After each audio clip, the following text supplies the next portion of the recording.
கர்த்தருடைய பரிசுத்த நாமம் மகிமைப்படுவதாக. இங்க கூடியிருக்கிற சகோதர சகோதரிகளை நம்முடைய கர்த்தராகிய இயேசு கிறிஸ்துவின் மகா பரிசுத்தமான நாமத்தினால வாழ்த்தி வரவேற்கிறேன். இன்னைக்கு நம்ம நியாயப்பிரமாணத்தோட தொடர்ச்சியை குறித்து ஆராயலாம். அதுக்கு முன்னாடி நம்ம ஏற்கனவே நியாயப்பிரமாணத்தை சிலது ஆராய்ஞ்சு பார்த்தோம் இல்லையா போன வாரத்துல. அதை கொஞ்சம் ரிவ்யூ பண்ணி பார்க்கலாம். நியாயப்பிரமாணம் பாத்தீங்கன்னா நம்முடைய கர்த்தர் இஸ்ரவேல் ஜனங்களுக்காக கொடுக்கப்பட்டது. நியாயப்பிரமாணம்ன்றது ஒரு கற்பனைகள், அது பரிசுத்தம் உள்ளதும் நீதி உள்ளதும் சொல்லி எழுதியிருக்குது. அது ஆவிக்குரியதா இருக்கு. பாவம் செய்கிற எவனும் நியாயப்பிரமாணத்தை மீறுகிறான். நியாயப்பிரமாணத்தை மீறுகிறதே பாவம்ன்றதை நம்ம பார்த்தோம். பாவத்தை அறிகிற அறிவு நியாயப்பிரமாணத்தினால வருகிறது. அதனால அதுல குற்றம் உண்டு குற்றம் இல்லைன்னு சொல்லி நியாயம் தீர்க்கிறத நம்ம பார்க்கிறோம். ஆனா நியாயப்பிரமாணம் பாவமா கேட்டா அது பாவம் கிடையாது, அது பரிசுத்தம் உள்ளது. தேவனுடைய கற்பனைகள் எல்லாமே பரிசுத்தம் உள்ளது. பழைய ஏற்பாடும் புதிய ஏற்பாடும் பரிசுத்தம் உள்ளது. அதை இவங்க என்ன பண்ணாங்க, கிரியையினால தேடினதுனால விழுந்து போனாங்க. அத விசுவாசத்தினால தேடாம கிரியையினால தேடினதுனால அவங்க விழுந்து போனாங்க. அவங்க சுய நீதியை நிலைநிறுத்துறதுக்காக தேடினதுனால தேவ நீதியை அவர்களால நிலைநிறுத்த முடியாம போச்சு. அப்போ விசுவாசத்தினால நம்ம நியாயப்பிரமாணத்தை அவமாக்குறோமா அப்படி கேட்டீங்கன்னா இல்ல. விசுவாசத்தினால நம்ம நியாயப்பிரமாணத்தை நிலைநிறுத்தணும். எப்படின்னு பாத்தீங்கன்னா அன்பு நியாயப்பிரமாணத்தை நிலைநிறுத்துகிறது. அன்பு நியாயப்பிரமாணத்தை நிறைவேற்றும். இப்ப அந்த சமாரியன் கதையில கூட பாத்தீங்கன்னா இந்த நல்ல சமாரியன் நியாயப்பிரமாணத்தை நிறைவேற்றுகிறான்றத பாக்குறோம். அந்த வழியாய் வந்த ஆசாரியனும் லேவியனும் நியாயப்பிரமாணத்தின் நீதியை தேடாம அதுல இருக்கிற இரக்கத்தையும் விசுவாசத்தையும் நீதியையும் விட்டுட்டு சம்பிரதாயம் சடங்கு சாங்கியம் தீட்டு இது போல வெளி தோற்றமானவைகளை பிடித்து கொண்டு அதுல உள்ள அர்த்தங்களை விட்டுட்டாங்க. அப்போ நியாயப்பிரமாணத்தினால எல்லாருமே அடிமைகளாக காவல் பண்ணப்பட்டு இருந்தோம். கர்த்தராகிய இயேசு கிறிஸ்து சிலுவையில நியாயப்பிரமாணம் புறஜாதியருக்கு ஒரு சுவரா இருந்தது. அதை இடித்து இரு திறத்தாரையும் ஒன்றாக்கி இன்னைக்கு கிறிஸ்துவோட பிள்ளைகளா நம்ம இருக்கிறோம். சரி, அப்போ நம்ம யாரா இருக்கணும் பாத்தீங்கன்னா ஈசாக்கை போல வாக்குத்தத்த பிள்ளைகளா இருக்கிறோம். நம்ம தான் விருத்த சேதனம் பண்ணப்பட்டவர்கள் அப்படின்னு சொல்லி நிறைய வசனங்கள்லாம் நம்ம பார்த்தோம் இல்லையா. சரி, இப்போ நம்மளோட கேள்வி என்னன்னா, நியாயப்பிரமாணம் தேவனுடைய வாக்குத்தத்தங்களுக்கு விரோதமா அப்படின்ற அந்த கேள்வி நம்ம கேட்டு பார்க்கணும். ரோமர் 4ஆம் அதிகாரம் 13-14 வசனங்கள் வரைக்கும் வாசிக்கலாம். அன்றியும் உலகத்தை சுதந்தரிப்பான் என்கிற வாக்குத்தத்தம் ஆபிரகாமுக்காவது அவன் சந்ததிக்காவது நியாய பிரமாணத்தினால் கிடையாமல் விசுவாசத்தினால் வருகிற நீதியினால் கிடைத்தது. நியாய பிரமாணத்தை சார்ந்தவர்கள் சுதந்திரவாளிகள் ஆனால் விசுவாசம் வீணாய்ப்போம், வாக்குத்தத்தமும் அவமாகும். ஆமீன். அபிரகாமுக்கு வாக்குத்தத்தத்தினால்தான் என்ன பண்ணாரு, சுதந்திரமாகுவேன், உனக்கு இந்த உலகத்தை உனக்கு சுதந்திரமா கொடுப்பேன், உனக்கும் உன்னுடைய சன்னதிக்கும் கொடுப்பேன்னு சொன்னார் இல்லையா. அது அவருக்கு எப்படி கிடைச்சிதுன்னு பாத்தீங்கன்னா விசுவாசத்தினாலதான் கிடைத்தது இல்லையா. அப்போ நியாயப்பிரமாணத்தை சார்ந்தவர்கள் சுதந்திரம் ஆனவர்கள் ஆனால் அப்போ நியாயப்பிரமாணம் யாருக்கு கொடுக்கப்பட்டது, இஸ்ரவேல் ஜனங்களுக்கு தான் கொடுக்கப்பட்டது. அப்போ அவங்கதான் தேவனோட பிள்ளைகள்னா அபிரகாமுக்கு கடற்கரை மணலத்தனையா உனக்கு பிள்ளைகளை கொடுப்பேன், வானத்து நட்சத்திரங்களோ போல உங்களுக்கு பிள்ளைகளை கொடுப்பேன், அதை என்ன கூட முடியாத அளவு என்ன முடியாதுன்னு சொல்லி ஆண்டவர் சொல்றாரு. அப்போ எல்லா ஜனங்களும் தானே ஆண்டோட பிள்ளைங்க. இஸ்ரவேல் ஜனங்க மட்டுமா தேவனோட பிள்ளைங்க இல்ல இல்லையா. நம்ம எல்லாரும் தேவனோட பிள்ளைங்க தானே, நம்ம எல்லாரையும் உண்டாக்குன ஒரு தேவன் தானே. அப்போ ஆண்டவர் அபிரகாமுக்கு சொன்ன வாக்கு தத்துவம் அவமா போவோமே. இஸ்ரவேல் ஜனங்க மட்டும்தான் அவரோட பிள்ளையா இருந்தா அபிரகாமுக்கு சொன்ன அந்த வாக்கு தத்துவம் நிறைவேறாம போயிடுமே. கலாத்தியர் 3ஆம் அதிகாரம் 16-17 வசனங்கள் வாசிக்கும். ஆபிரகாமுக்கும் அவனுடைய சந்ததிக்கும் வாக்கு தத்தங்கள் பண்ணப்பட்டன. சந்ததிகளுக்கு என்று அநேகரை குறித்து சொல்லாமல் உன் சந்ததிக்கு என்று ஒருவனை குறித்து சொல்லி இருக்கிறார். அந்த சந்ததி கிறிஸ்துவே. ஆதலால் நான் சொல்லுகிறது என்னவெனில், கிறிஸ்துவை முன்னிட்டு தேவனால் முன் உறுதி பண்ணப்பட்ட உடன்படிக்கையை 430 வருஷத்திற்கு பின்பு உண்டான நியாயப்பிரமாணமானது தள்ளி வாக்கு தத்தத்தை வியர்த்தமாக்க மாட்டாது. ஆமேன். ஆமேன். அபிரகாமுக்கும் அவனுடைய சந்ததிக்கும் வாக்கு தத்தங்கள் பண்ணப்பட்டன. இப்போ அபிரகாமோட பிள்ளைகள்னு சொல்றது இல்லையா. அப்போ ஒரு அநேகரை குறித்து சொல்லாம உன் சன்னதின்னு சொன்னது யாரு பாத்தீங்கன்னா அது கிறிஸ்துவை முன்னிட்டு தான் சொன்னாரு. அப்போ கிறிஸ்துவை விசுவாசிக்கிறவங்க தான் அபிரகாமோட சன்னதி. எத்தனை பேர் அபிரகாம் தேவனை விசுவாசித்தான் அது நீதியாக எண்ணப்பட்டது. விசுவாச மார்க்கத்தார் எவர்களோ அவர்களே அபிரகாமோட சன்னதின்னு சொல்லி நம்ம வாசிக்கிறோம் இல்லையா.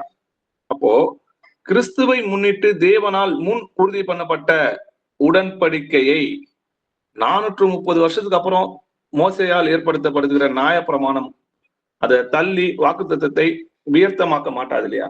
அப்படின்னா என்னன்னு பாத்தீங்கன்னா அதுக்கப்புறமா 430 வருஷங்க வர்ற நியாயப்பிரமாணம் வாக்கு தத்தத்தை அவமாக்காது இல்லையா? அப்போ ஆண்டவருடைய திட்டம் தான் என்ன அப்படின்றத நம்ம கேட்டு பார்க்கணும் இல்லையா? கலாத்தியர் 3ஆம் அதிகாரம் 18-19 வசனங்கள் வாசிக்கும். அன்றியும் சுதந்திரமானது நியாயப்பிரமாணத்தினாலே உண்டானால் அது வாக்குத்தத்தினாலே உண்டாயிராது. தேவன் அதை ஆபிரகாமுக்கு வாக்குத்தத்தத்தினாலே அருளி செய்தாரே. அப்படியானால் நியாயப்பிரமாணத்தின் நோக்கம் என்ன? வாக்குத்தத்தத்தை பெற்ற சந்ததி வருமளவும் அது அக்கிரமங்களின் நிமித்தமாக கூட்டப்பட்டு தேவ தூதரை கொண்டு மத்தியஸ்தன் கையிலே கட்டளையிடப்பட்டது. ஆமென். இப்போ தேவோட பிள்ளைகள்ன்ற இந்த சுதந்திரம் நியாயப்பிரமாணத்தினால் உண்டானது அல்ல. ஏன்னா ஆபிரகாமுக்கு ஒரு வாக்கு தத்தம் கொடுத்தார் இல்லையா? உன் பிள்ளைகள் கடற்கரை மணலத்தனையா இருப்பாங்க, வானத்து நட்சத்திரங்களை போல பெருக பண்ணுவேன், இந்த தேசத்தை உன்னோட சன்னதிக்கு கொடுப்பேன்னு சொல்லி ஒரு வாக்கு தத்தம் கொடுத்தார் இல்லையா? அது நியாயப்பிரமாணத்தினால் உண்டால. ஆபிரகாம் தேவனை விசுவாசித்தான், அது நீதியாக எண்ணப்பட்டது. அதனால கர்த்தர் அவனுக்கு வாக்கு தத்தம் பண்ணினார். அப்படியானால் நியாயப்பிரமாணத்தோட நோக்கம் தான் என்ன அப்படின்னு பாத்தீங்கன்னா, வாக்கு தத்தத்தை பெற்ற சந்நிதி. இந்த சந்நிதி யாருன்னு பாத்தீங்கன்னா நீங்களும் நானும் தான், இயேசு கிறிஸ்து விசுவாசிக்கிற சந்தி. அந்த சந்ததிக்குன்னு சொல்றாரு இல்லையா? அப்ப சந்ததின்றது ஒருவரை குறித்து சொல்லியிருக்கு, அந்த சந்ததி இயேசு கிறிஸ்து. இப்ப இயேசு கிறிஸ்து வரும் அளவும் நீதியின் பாதையில் நம்மை நடத்துவதற்கு நியாயப்பிரமாணம் வழிகாட்டியாய் இருந்தது. அப்போ எது நியாயம், எது தேவனுடைய கற்பனை, எப்படி நடக்கணும், எது பரிசுத்தம்ன்றத ஆண்டவர் அந்த கட்டளை மூலமா நமக்கு இஸ்ரவேல் ஜனங்களுக்கு வெளிப்படுத்தினார். அந்த கற்பனைகளில் உள்ள நீதி, நியாயம், இரக்கம், விசுவாசத்தை அவங்க விட்டுட்டு அதுல இருக்கிற சம்பிரதாயம், சாங்கியம், சடங்கு அதை பிடிச்சிட்டாங்க. இப்போ உதாரணத்துக்கு பாத்தீங்கன்னா, உன்னுடைய தொங்கல்ல நாடா கட்டியிருக்கணும் அப்படின்றாரு. அந்த தொங்கலை நீ பார்க்கும்போது, அந்த நாடாக்களை நீ பார்க்கும்போது உன் இருதயத்தின்படி நீ நடவாமல் தேவன் உனக்கு என்ன கட்டளை கொடுத்திருக்கிறாரோ அதன்படி நடக்க இது உனக்கு அடையாளமா இருக்கணும்ன்றார். அப்போ எதற்காக அது கொடுக்கப்பட்டதோ அதுல இருக்கிற நீதி நியாயத்தை விட்டுட்டு வெறும் அந்த தொங்கலையும் அந்த நாடாவையும் பற்றி அவங்க கவனம் செலுத்திட்டு வந்தாங்க. அதுல இருக்கிற நீதி, நியாயம், இரக்கத்தெல்லாம் விட்டுட்டாங்க.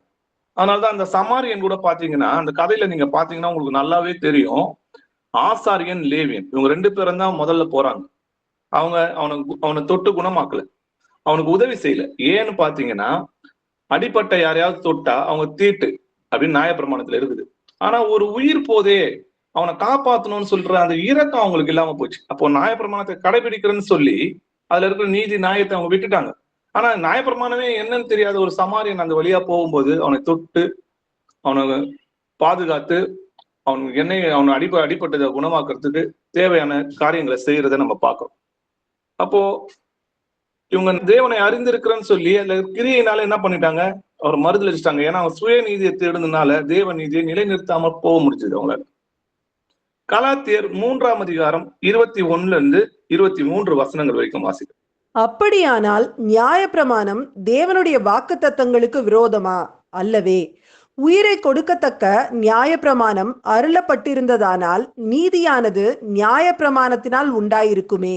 அப்படி இராதபடியால் இயேசு கிறிஸ்துவை பற்றும் விசுவாசத்தினாலே பழிக்கிற வாக்குத்தத்தம் விசுவாசம் உள்ளவர்களுக்கு அளிக்கப்படும்படி வேதம் எல்லாரையும் ஏகமாய் பாவத்தின் கீழ் அடைத்து போட்டது. ஆதலால் விசுவாசம் வருகிறதற்கு முன்னே வெளிப்பட போகிற விசுவாசத்திற்கு ஏதுவாக நாம் அடைக்கப்பட்டவர்களாய் நியாயப்பிரமாணத்தின் கீழ் காவல் பண்ணப்பட்டிருந்தோம். ஆமென்.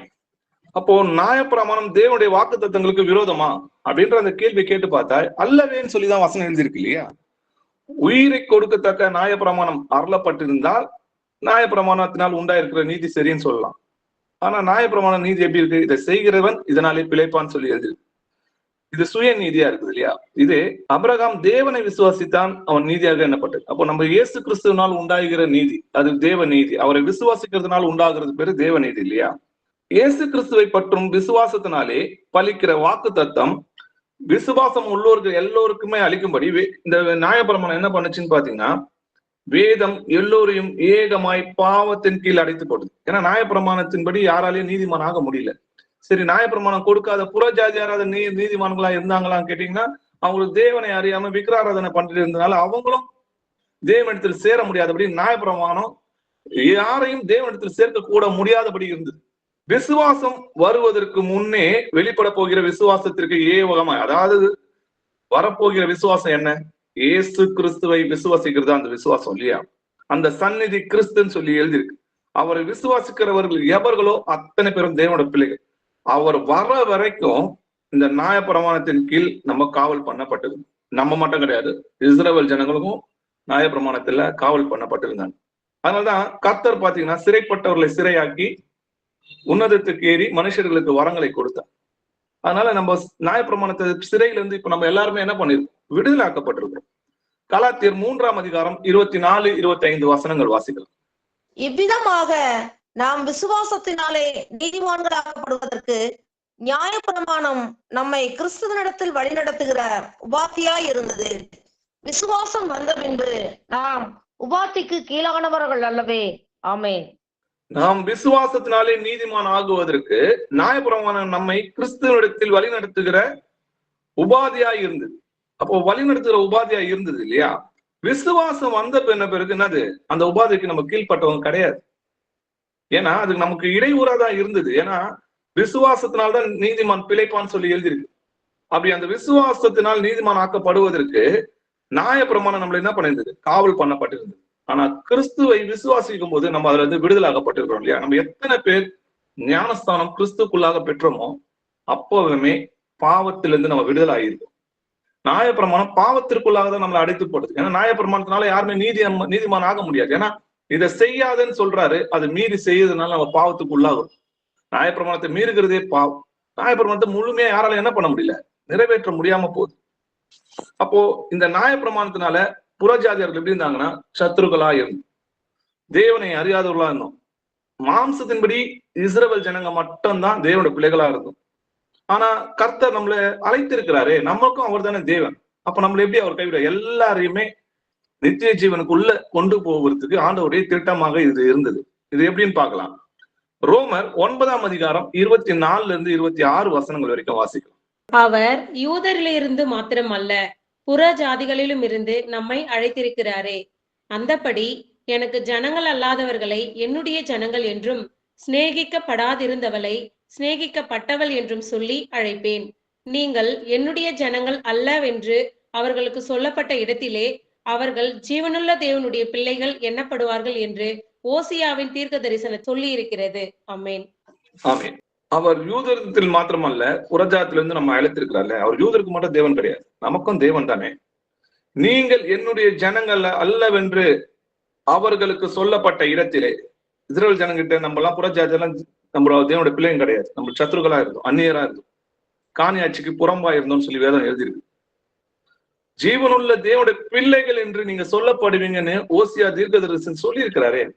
அதனாலதான் ஆபிரகாமுக்கு கர்த்தர் சுவிசேஷம் அறிவித்தார்னு சொல்லி எழுதிருக்கு. உன் சந்நிதியில கிறிஸ்து பிறப்பாரு, அவரை விசுவாசிக்கிற எத்தனை பேரோ அத்தனை பேரோ உன்னோட பிள்ளைங்க, அவங்கதான் தேவனுடைய சந்நிதின்னு சொல்லி ஆபிரகாமுக்கு சுவிசேஷம் அறிவிக்கப்பட்டது.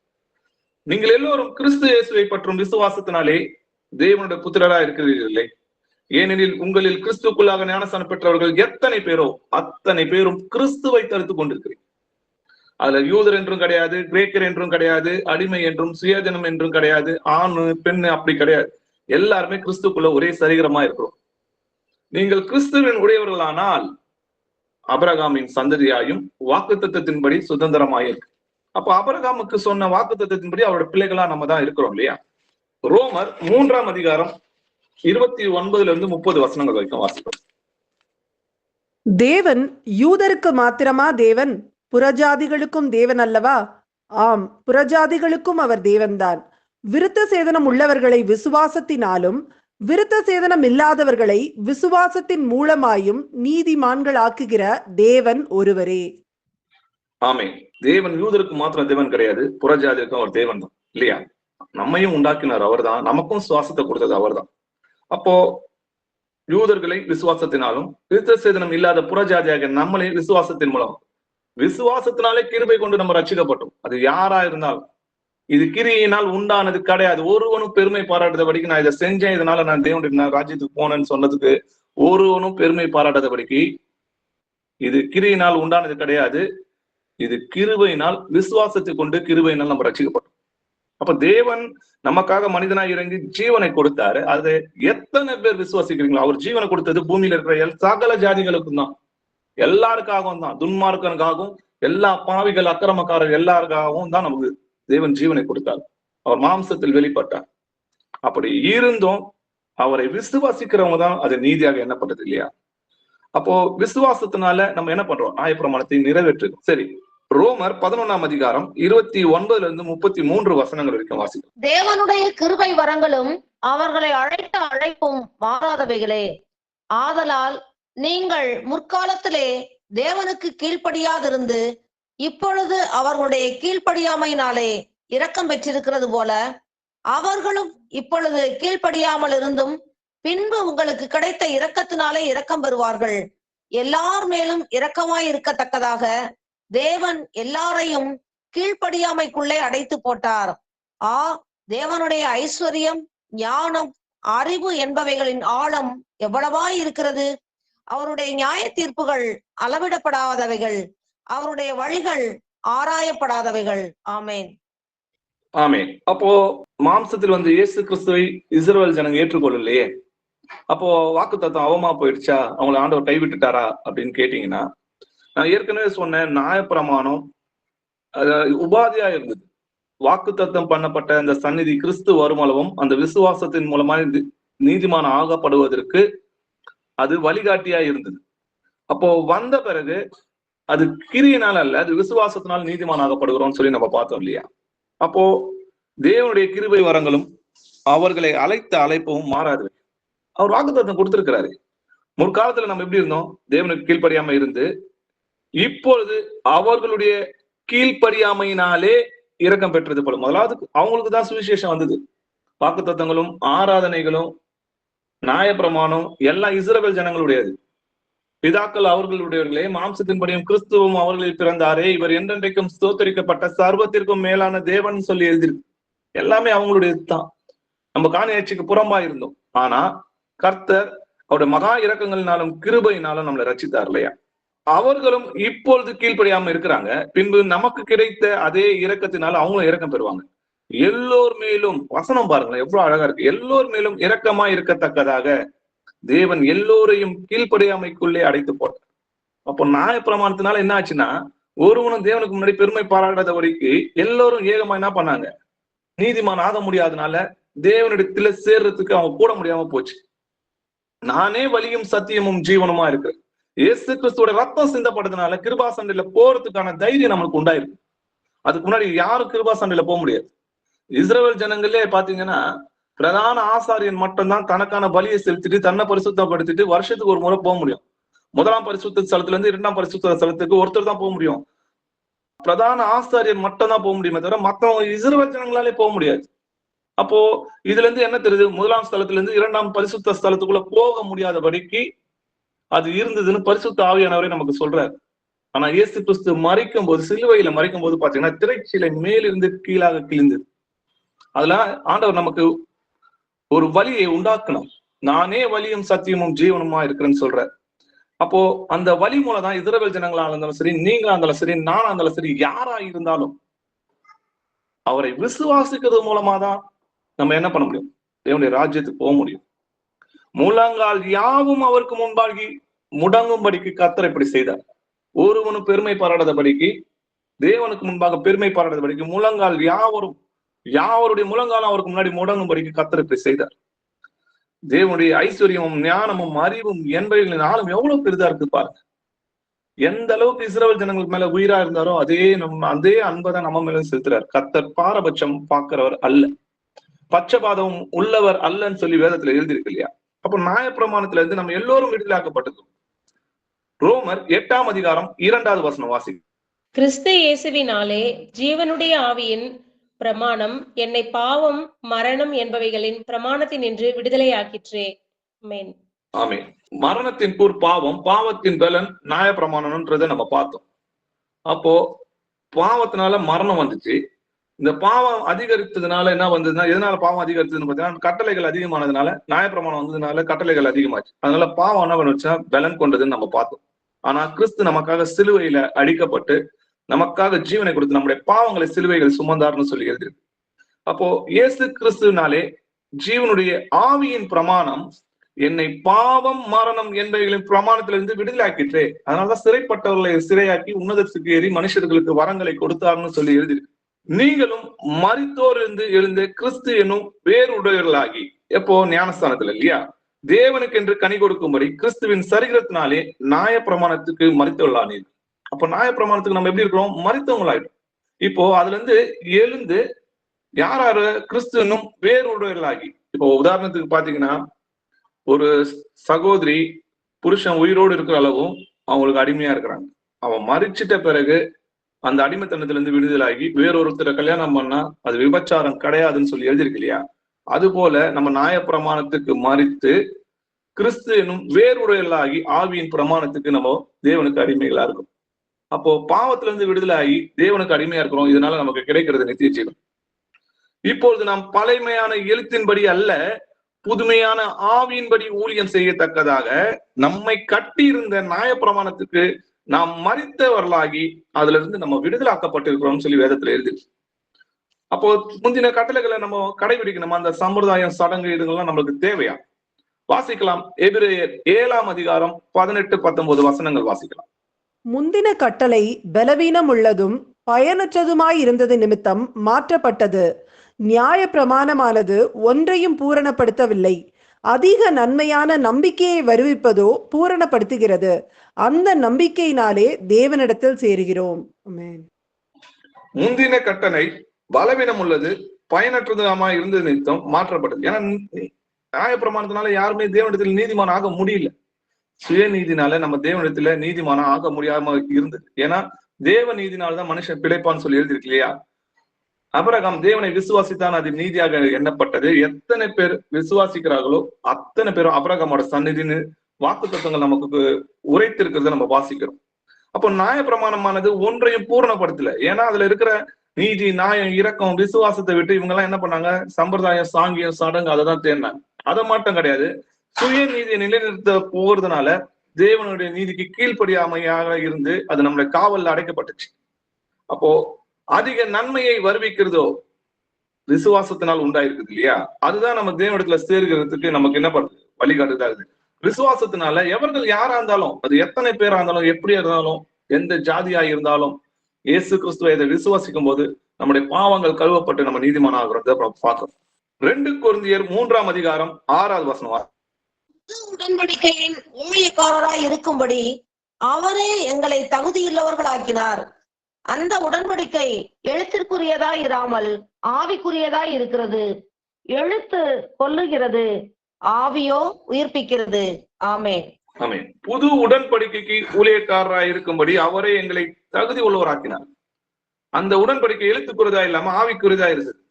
அப்போ ஆவிக்குரியதா இருக்குதுன்னா, இப்போ பழைய உடன்படிக்கை எப்படி இருந்ததுன்னா எழுத்தா இருந்தது, அது எல்லாத்தையும் பார்க்க முடியும். இப்ப மாம்சத்துல ஒரு அடையாளம், விருத்த சேதனம், ஆலயம், தசம பாகம், காணிக்கை, இதை எல்லாமே பார்த்தீங்கன்னா எப்படின்னு பாத்தீங்கன்னா நம்மளால பார்க்க முடியும். ஆனா ஆண்டவர் சொல்றாரு, நீங்க தான் என்னோட ஆலயம்ன்ற. இப்போ நம்முடைய கர்த்தர் நமக்குள்ள வாசம் பண்ணுகிறார், அதை பார்க்க முடியுமா? அது ஆவிக்குரியது இல்லையா? அதே போல ஞானஸ்தானத்துல நம்ம மரித்து எழுதப்பட்டிருக்கோம். அப்போ பரிசுத்தாவை பெற்றோம், அது நமக்கு முத்திரையாக இருந்தது, நீதிக்கு அடையாளமாக முத்திரையாக இருந்தது. ஆனா பழைய ஏற்பாட்டுல பாத்தீங்கன்னா விருத்த சேதனம் தான் அவங்களுக்கு மாம்சத்துல ஒரு அடையாளமா இருந்தது, அதை பார்க்க முடியும். இப்போ நமக்குள்ள இருக்கிற பரிசுத்த ஆவியானவர் அவங்கள பார்க்க முடியுமா? இப்படி எல்லாமே ஆவிக்குரியதா மாறிச்சு. எழுத்து கொள்ளும், சம்பிரதாயம், சடங்கு, சாங்கியம், சுயநீதி, இதெல்லாம் கொள்ளும். ஆனா விசுவாசம், அவரை விசுவாசிக்கிறோம், ஆவிக்குரியதோட சம்பந்தப்படுத்தி பார்க்கிறோம் இல்லையா? அப்போ எழுத்து கொள்கிறது, ஆவியே உயிர்ப்பிக்கிறது. அப்போ எல்லாத்துக்கும் ஒரு அடையாளம் இருக்குது. இப்ப பண்டிகைனா அதை கிறிஸ்து வந்து நிறைவேற்ற போறாருன்றதுக்கு அடையாளமா அதை கொடுக்கப்பட்டது. அப்போ அதுக்குரியது என்ன, அதை எப்படி கிறிஸ்து நிறைவேற்றினாரு அப்படின்றத நியாயப்பிரமாணத்தெல்லாம் நீங்க ஃபுல்லா ஆராய்ந்து பார்த்தீங்கன்னு வைங்களேன், நம்ம ஜீசஸோட 2ஆம் வருகை தெளிவா நம்மளால சொல்ல முடியும். அந்த அளவுக்கு அதுல ரகசியங்கள் ஒலிக்கப்பட்டிருக்கு. அப்ப நம்ம அதை போய் ஆராய்ந்து பார்க்கணும். ஆனா அதை ஆராய்ந்து பார்க்காம எழுத்தாவே அதை படிச்சுட்டு போனா அது நம்மளை கொல்லும். ஆனபடியால நீங்கள் மறுபடியும் அடிமைத்தனத்தின் நுகத்துக்கு உட்படாமல் கிறிஸ்து நமக்கு உண்டாயின சுயாதீன நிலைமையில நிலை கொண்டிருங்கள். அப்ப மறுபடியும் போய் நம்ம அந்த சம்பிரதாயம், சடங்கு, சாங்கியம், எதுல இருந்தெல்லாம் கர்த்தர் என்ன விடுதலாக்குனாரோ அதை நான் போய் நான் செய்வேன், நான் திரும்ப நான் சுயநீதியை தேடுறேன்னு அர்த்தம். அப்போ சுயநீதியை நான் தேடுகிறனா இருந்தா கிறிஸ்து எனக்காக சிலுவையில் அறையப்பட்டது வீணா இருக்குமே. வாசிக்கலாம். கலாத்தியர் 5ஆம் அதிகாரம் 18வது வசனம் வாசிக்கலாம்.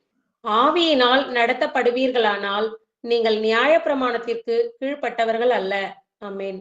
பரிசுத்த ஆவினால நம்ம நடத்தப்பட்டவரும், ஆனால் தேவனால் நடத்தப்படுவதே தேவனுடைய பிள்ளைகள் சொல்லி வாசிக்கிறோம் இல்லையா? நீங்கள் நியாய பிரமாணத்திற்கு கீழ்ப்பட்டவர்கள் அல்ல. அப்போ ஆவிக்குரியதோட சம்பந்தப்படுத்தி நம்ம பார்க்கணும் இல்லையா?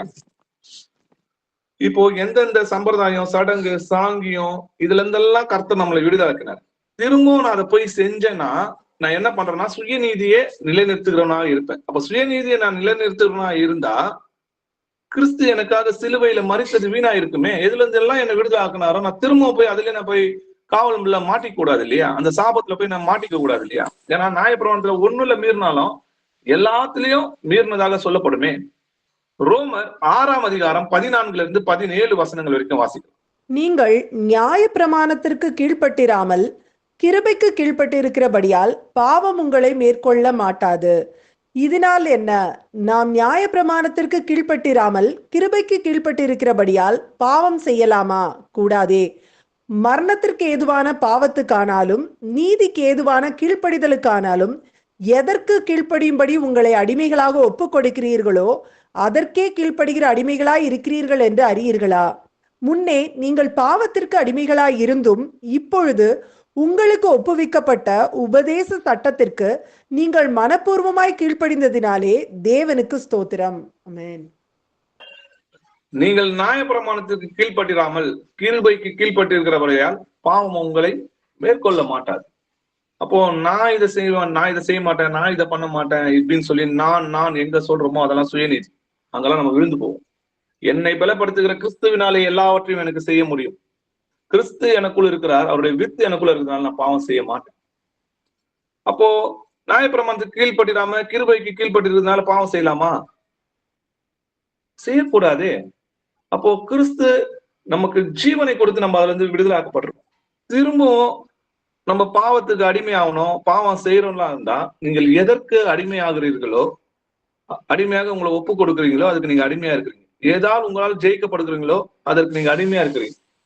அப்போ நம்ம இயேசு கிறிஸ்துவோட கிருபையினால மீட்கப்பட்டோம், நம்ம தேவனுக்கு அடிமையா இருக்கிறோம். இனி பாவங்கள் நம்ம செய்யக்கூடாது.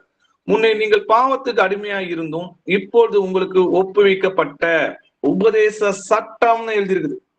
இப்போ புதுசா ஒப்புவிக்கப்பட்ட உபதேச சட்டத்துல நம்ம பழைய கிரியைகள் எல்லாம், சம்பிரதாயம், சடங்கு, நாள் பாக்குறது, ஓய்வு நாள், இதெல்லாம் எல்லாமே நம்மளுக்கு வந்து விடுதலை ஆக்கி இருக்கிறோம்.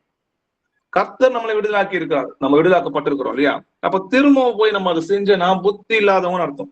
அதனாலதான் கலாத்திய சபையை பார்த்து கேட்கிறாரு, புத்தி இல்லாத கலாத்தியரே, நீங்க ஏன் திரும்பவும் போய் மாம்சத்துக்குரிய அந்த சம்பிரதாயம், சடங்கு, சாங்கியம் இதெல்லாம் அனுசரிக்கிறீங்க? இன்னைக்கு இதேதான் என்ன நடக்குதுன்னு பாத்தீங்கன்னா, இந்த கட்டிட சபை போதவர்களும் தசம பாகம், காணிக்க, ஆலயம் சொல்லி அநேக ஜனங்களை வஞ்சித்து கொண்டிருக்கிறத நம்ம பாக்குறோம். அப்போ அவங்க இதுக்கெல்லாம் எதுக்கு நம்ம எடுக்கிறோம்? ஒருத்தவங்களை போய் நம்ம கட்டிட சர்ச்சைக்கு போக கூடாதுன்னு சொன்னா கேட்பாங்க, ஏன் போக கூடாது, எதனால? சாலமோன் ஆலயம் கட்டினாரே அப்படிலாம் கேட்டா அதுக்கு நம்ம எப்படி பதில் சொல்லணும்? வணக்கத்தோடும் சாந்தத்தோடும் அவர்களுக்கு சொல்றதுக்கு அந்த வசனம் எப்பொழுதும் உங்கள் இருதயங்களில் கிருபை பொருந்தினதா இருக்கணும் இல்லையா? அப்போ முதல்ல நம்ம சத்தியத்தை அறிந்துக்கணும். சத்தியத்தை அறிவில்லாமல் சத்தியம் உங்களை விடுதலை ஆகும். நியாயப்பிரமாணத்தை ஆராய்ந்து பாருங்க, அது ஆவிக்குரியதுன்னு சொல்லி எழுதியிருக்கு. ஆவிக்குரியதோட சம்பந்தப்படுத்தி பார்க்கணும். சரி, இப்ப கலாத்தியரை பார்த்து எப்படி கேட்கிறாரு பாருங்க, விசுவாச கேள்வினால ஆவியை பெற்றீங்களா இல்ல நியாயப்பிரமாண கிரியையினால பரிசுத்த ஆவியை பெற்றீங்களான்னு கேட்கிறாரு. வாசிக்கலாம். கலாத்தியர் 3ஆம் அதிகாரம் 1-5 வசனங்கள் வரைக்கும் வாசிக்கலாம். புத்தி இல்லாத கலாத்தியரே, நீங்கள் சத்தியத்திற்கு கீழ்ப்படியாமல் போகத்தக்கதாக உங்களை மயக்கிறவன் யார்? இயேசு கிறிஸ்து சிலுவையில் அறையப்பட்டவராக உங்கள் கண்களுக்கு முன் பிரத்யட்சமாய் உங்களுக்குள்ளே வெளிப்படுத்தப்பட்டிருந்தாரே. ஒன்றை மாத்திரம் உங்களிடத்தில் அறிய விரும்புகிறேன். நியாயப்பிரமாணத்தின் கிரியைகளினாலேயோ விசுவாச கேள்வியினாலேயோ எதனாலே ஆவி பெற்றீர்கள்? ஆவியினாலே ஆரம்பப்பட்ட நீங்கள் இப்பொழுது மாம்சத்தினாலே முடிவு பெற போகிறீர்களோ? நீங்கள் இத்தனை புத்தியினா இத்தனை பாடுகளை வீணாய் படுகிறீர்களோ? அவைகள் வீணாய் போயிற்றே. அன்றியும் உங்களுக்கு ஆவியை அளித்து உங்களுக்குள்ளே அற்புதங்களை நடப்பிக்கிறவர் அதை நியாயப்பிரமாணத்தின் கிரியைகளினாலேயோ விசுவாச கேள்வியினாலேயோ எதனாலே செய்கிறார்? ஆமென். புத்தி இல்லாத கலாத்தியர் என்றார். யார பார்த்து புத்தி இல்லாத கலாத்தியர்னு சொல்றாரு? கலாத்தியர் சபையில திரும்பவும் நியாயப்பிரமாண கிரியை தேடி போறாங்க. அப்படி பார்த்தவங்களை பார்த்தா, நீங்கள் சத்தியத்திற்கு கீழ்ப்படியாமல் போகத்தக்கதாக உங்களை மயக்கியவன் யார்? யோசிச்சு பாருங்க. நீங்க எவ்வளவு துக்கமா இருக்கு இல்லையா? இன்னைக்கு அநேக சகோதர சகோதரிகள் இதுலதான் போய் மாட்டிக்கொண்டு இருக்கிறாங்க. இயேசு கிறிஸ்து சிலுவையில் அறையப்பட்ட ஒரு ரத்தத்தினால நம்ம நியாயப்பிரமாண சாபத்துல இருந்து நம்ம மீட்டு கொண்டாரு. அப்படி திரும்பவும் அதே நான் போய் சாபத்துலதான் விழுவேன் அப்படின்னு சொல்லி அத நியாயப்பிரமாண கிரியையினால நீதிமானாக இவங்க பாக்குறாங்க இல்லையா? ஒரு சர்ச்சு கட்டினா நான் நீதிமான் ஆயிடுவேன், தேவனுக்கு நம்ம ஊழியம் செய்யறன்ற பேர்ல நியாயப்பிரமாண கிரியையில தசம பாகம் காணிக்க இப்படி எல்லாம் நான் செய்யறதுனால சம்பிரதாயம் சடங்கு திரும்பவும் நான் கொண்டு வரதுனால நான் நீதிமான் ஆயிடுவேன்னா ஆக முடியாது. ஒன்றை மாத்திரம் உங்களிடத்தில் அறிய விரும்புகிறேன், நியாயப்பிரமாணத்தின் கிரியையினாலேயோ விசுவாச கேள்வினாலேயோ எதனால ஆவியை பெற்றீங்கன்னு கேட்கிறார். நம்ம எதனால ஆவியை பெற்றோம்? நீங்களும் உங்கள் ரட்சிப்பின் சுவிசேஷமாகிய சத்திய வசனத்தை கேட்டு விசுவாசிகளான போது வாக்குத்தத்தம் பண்ணப்பட்ட பரிசுத்த ஆவிக்காக நம்ம முத்திரை பண்ணப்பட்டோம். அப்போ ரட்சிப்பின் சுவிசேஷத்தை கேட்டு இயேசு கிறிஸ்துவை தேவன் என்பதை விசுவாசித்து அந்த விசுவாசிகளான போது வாக்குத்தத்தம் பண்ணப்பட்ட பரிசுத்த ஆவிக்குள்ள நம்ம முத்திரை பண்ணப்பட்டோம். அப்ப இயேசுவை கர்த்தர் என்று எத்தனை பேர் விசுவாசிக்கிறார்களோ அத்தனை பேரும் தேவனுடைய பிள்ளைகள்ன்றதை நம்ம ஏற்கனவே வாசிச்சோம். அப்போ பவுல் கேட்கிறத பாருங்க, இத்தனை பாடுகளும் வீணாய் போயிட்டு, சிலுவையில அத்தனை பாடுகள் நமக்காக பட்டாரே, உங்களுக்காக இவ்வளவு தூரம் நான் புத்தி சொல்லிட்டு வந்தனே, இதெல்லாம் வீணா போச்சோ அப்படின்னு சொல்ற. ஆவியில ஆரம்பம் பண்ண நீங்க இப்ப மாம்சத்துல முடிய போறீங்களா?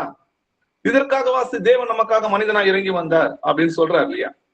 அப்போ நியாயப்பிரமாணத்தை கிரியையை நான் திரும்பவும் ஃபாலோ பண்ணேன்னா தப்பா? இப்போ ஆலயம் கட்டுறதுனால அது ஒரு கொலை குற்றமா அப்படின்ட்டு நிறைய பேர் கேட்கறாங்க இல்லையா? அது பெரிய பாவமா? நான் ஆலயத்துக்கு போறதுனால அது என்ன பிரதர் தப்பு? சாலமோன் ஆலயம் கட்டினாரே அப்படின்னு சொல்லி திரும்ப அந்த வார்த்தைகளை கேட்கிறாங்க இல்லையா? இயேசு கிறிஸ்து நான் தேவாலயத்துக்கு போனாரே, பவுல் போனாரேன்னு கேட்பாங்க. அதுக்கெல்லாம் நம்ம பதில் சொல்ல தெரியணும் இல்லையா? சரி, நியாயப்பிரமாணத்தின் இந்த மாதிரி நியாயப்பிரமாணன்றதுக்குள்ளதான் ஆலயம் வருது. அப்போ நம்ம அதுக்குள்ள போலாமா? அப்படி போனா என்ன தப்பு அப்படின்றத நம்ம கேட்டு பார்க்கலாம். முதல்ல நியாயப்பிரமாண கிரியையினால ஏன் நீதிமானாக முடியலன்னா, அதுல ஒன்றுல தவறினா எல்லாவற்றிலும் குற்றவாளின்னு சொல்லி கருதப்படும். வாசிக்கலாம், யாக்கோப்பு 2ஆம் அதிகாரம் 10வது வசனம் வாசிக்கலாம். எப்படி எனில் ஒருவன் நியாயப்பிரமாணம் முழுவதையும் கை கொண்டிருந்தும் ஒன்றிலே தவறினால் எல்லாவற்றிலும் குற்றவாளியாய் இருப்பான். ஆமென். அப்போ நியாயப்பிரமாணத்தை கட்டளைகளை 613 சொல்றாங்க இல்லையா? அதுல ஒண்ணு தவறுனா கூட எல்லாத்திலையும் குற்றவாளியா இருப்பான்னு சொல்லி எழுதிருக்கு. நியாயப்பிரமாணத்தின் கிரியைக்காரராக யாவரும் சாபத்துக்கு உட்பட்டு இருக்கிறாங்க. எதனாலன்னு பாத்தீங்கன்னா, நியாயப்பிரமாண புஸ்தகத்தில் எழுதப்பட்டவைகள் எல்லாம் செய்யத்தக்கதாக அவைகளில் நிலைத்திராதவன் எவனோ அவன் சபிக்கப்பட்டவன் என்று எழுதி. அப்ப நியாயப்பிரமாணத்தை ஒண்ணு நீங்க கடைபிடிக்கணும்னு பண்ணீங்கன்னா எல்லாமே செய்யணும். அதுல ஒண்ணு தவறுனா கூட எல்லாத்துலயும் குற்றவாளியா தீர்க்கப்படுது. இப்ப நீங்க தேவாலயத்துக்குள்ள போறீங்கன்னா, தேவாலயம் கட்டுறீங்கன்னா நீங்க விருத்த சேதனம் பண்ணணும். ஏன்னா நியாயப்பிரமாணத்துல அது ஒரு கட்டளை. அப்படி நீங்க பண்ணாம இதை மட்டும் செஞ்சீங்கன்னா நீங்க குற்றவாளின்னு சொல்லி நியாயம் தீர்க்கப்படுவீங்க. அது மட்டும் கிடையாது, எனக்கு கிறிஸ்து தேவை கிடையாது, அவருடைய ரத்தத்தினால நான் கழுவப்பட தேவையில்லை, என்னோட சுயநீதினால நான் என்ன பண்றேன், தேவனிடத்துல நான் சேருவேன்னா அது முடியாத காரியம். மரத்தில் தூக்கப்பட்ட எவனும் சபிக்கப்பட்டவன் என்று எழுதியிருக்கிறபடி கிறிஸ்து நமக்காக சாபமாகி நியாயப்பிரமாணத்தின் சாபத்திற்கு நம்மை நீங்களாக்கி மீட்டுக் கொண்டார். மரத்துல தொங்கப்பட்டவன் எல்லாரும் சபிக்கப்பட்டவன் சொல்லி எழுதிருக்கு. அப்போ அத நம்முடைய சாபத்தை கிறிஸ்து ஏற்றுக்கொண்டதுக்கு அடையாளமாக சிலுவையில் அறையப்பட்டு முள் மூடி அவர் தலையில சுமத்துறாங்க. அதுவும் சாபத்தை குறிக்குது, முள்.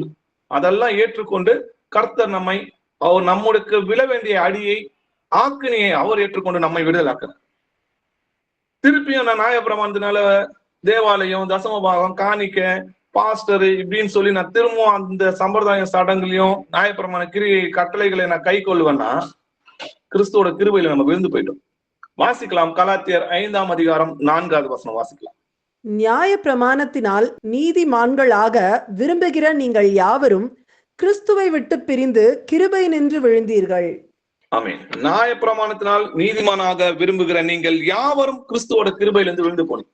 எனக்கு இயேசு கிறிஸ்து தேவையில்லை, நான் சுயநீதியில என்ன பண்ணிக்கிறேன், என்ன நான் நீதிமான ஆக்கிக்கிறேன். சுயநீதினால தேவனிடத்துல நம்ம சேர முடியாது. அப்படி நான் சுயநீதினால நான் தேவனிடத்துல சேர்றேன்னா கிறிஸ்து எதுக்கு வரணும்? அப்போ கிறிஸ்துவோட மரணம் வீணா இருக்குமே. வாசிக்கலாம், கலாத்தியர் 2ஆம் அதிகாரம் 18ல இருந்து 21 வசனங்கள் வரைக்கும் வாசிக்கலாம். நான் இடித்து போட்டவைகளையே நான் மறுபடியும் கட்டினால் பிரமாணத்தை மீறுகிறவன் என்று காணப்படுவேன். தேவனுக்கென்று பிழைக்கும்படி நான் நியாயப்பிரமாணத்தினாலே நியாயப்பிரமாணத்திற்கு மறித்தேனே. கிறிஸ்துவுடனே கூட சிலுவையில் அறையப்பட்டேன், ஆயினும் பிழைத்திருக்கிறேன். இனி நான் அல்ல, கிறிஸ்துவே எனக்குள் பிழைத்திருக்கிறார். நான் இப்பொழுது மாம்சத்தில் பிழைத்திருக்கிறதோ, என்னில் அன்பு கூர்ந்து எனக்காக தம்மை தாமே ஒப்பு கொடுத்த தேவனுடைய குமாரனை பற்றும் விசுவாசத்தினாலே பிழைத்திருக்கிறேன். நான் தேவனுடைய கிருபையை விருதாவாக்குகிறதில்லை. நீதியானது நியாயப்பிரமாணத்தினாலே வருமானால் கிறிஸ்து மரித்தது வீணாயிருக்குமே. ஆமேன். ஆமென். நான் இடித்து போட்டவைகளையே நான் மறுபடியும் கட்டினார். பவுல் சொல்றார். அவர் இத்தனைக்கும் பாத்தீங்கன்னா இஸ்ரவேல் ஜனத்துல குலத்துல பிறந்தவர் இல்லையா, பெஞ்சமின் குலத்துல பிறந்தவர். அப்போ பிரமாணத்தை மீறுகிறவனாக காணப்படுது. எதெல்லாம் நியாய பிரமாணம் பாத்தீங்கன்னா நமக்கு ஒரு சுவரா இருந்து தேவனிடத்தில் சேராதபடிக்கு உபாதியா இருந்து கர்த்தர் என்ன பண்ணாரு, அது சிலுவையின் மரணத்துல தகர்த்தார்னு சொல்லி இருக்கு வாசிக்கிறோம். சிலுவையில வெற்றி சிறந்தார்னு சொல்லி வாசிக்கிறோம். அப்படி இடித்து போட்டதே நம்ம திரும்பவும் போய் அதை கட்டுவலா இருந்தா கிறிஸ்துவோட கிருபையில இருந்து நம்ம விழுந்து போயிட்டோம்னு அர்த்தம். ஞானஸ்தானத்து மூலமா நம்ம என்ன பண்ணோம், இந்த பாவத்துக்கு இந்த உலகத்துக்கும் சிலுவையில் அறையப்பட்டு அவரோட கூட அடக்கம் பண்ணப்பட்டோம். அப்போ எழுந்தும் போது பழைய மனுஷன் மரித்து புது மனுஷனாக எழுந்திருக்கிறோம். வாழ்கிறது நான் அல்ல, கிறிஸ்துவே எனக்குள் வாழ்கிறார்னு சொல்லி நம்ம வாசிக்கிறோம். அப்போ அவரை பற்றும் இயேசு கிறிஸ்துவை பற்றும் விசுவாசத்தினாலே நம்ம பிழைத்திருக்கிறோம் இல்லையா. அப்போ நான் தேவனுடைய கிருபையை விருதாக்கவில்லைன்னா நான் வீண் பண்ண விரும்பல. நீதியானது நியாய பிரமாணத்துல வருமானால் கிறிஸ்து மரித்தது வீணா இருக்குமே. அப்போ நியாய பிரமாணத்துல நீதிமான ஆக முடியாது. இயேசு கிறிஸ்துவை பற்றும் விசுவாசத்தினால்தான் நீதிமான ஆக முடியும்னா அப்போ நமக்கு ஒப்புவிக்கப்பட்டிருக்கிற உபதேச சட்டங்களுக்கு நம்ம என்ன பண்ணணும், கீழ்ப்படிக்கணும் இல்லையா. வாசிக்கலாம். கலாத்தியர் 5ஆம் அதிகாரம் 11-13 வசனங்கள் வரைக்கும் வாசிக்கலாம்.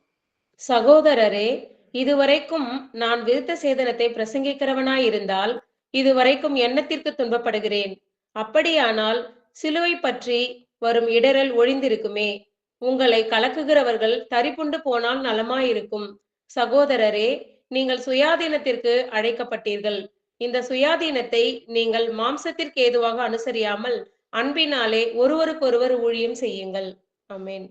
நான் விருத்த சேதனத்தை பிரசங்கிக்கிறனா இருந்தானா, நான் நியாய பிரமாணத்தை பிரசங்கிக்கிறனா இருந்தா, அந்த கட்டளை பழைய ஏற்பாடுல இருக்கிற அந்த சம்பிரதாயம் சடங்கு சாங்கியத்தெல்லாம் நான் பிரசங்கிக்கலாம் இருந்தா இது வரைக்கும் எதுக்கு நான் துன்பப்படுறேன் இல்லையா.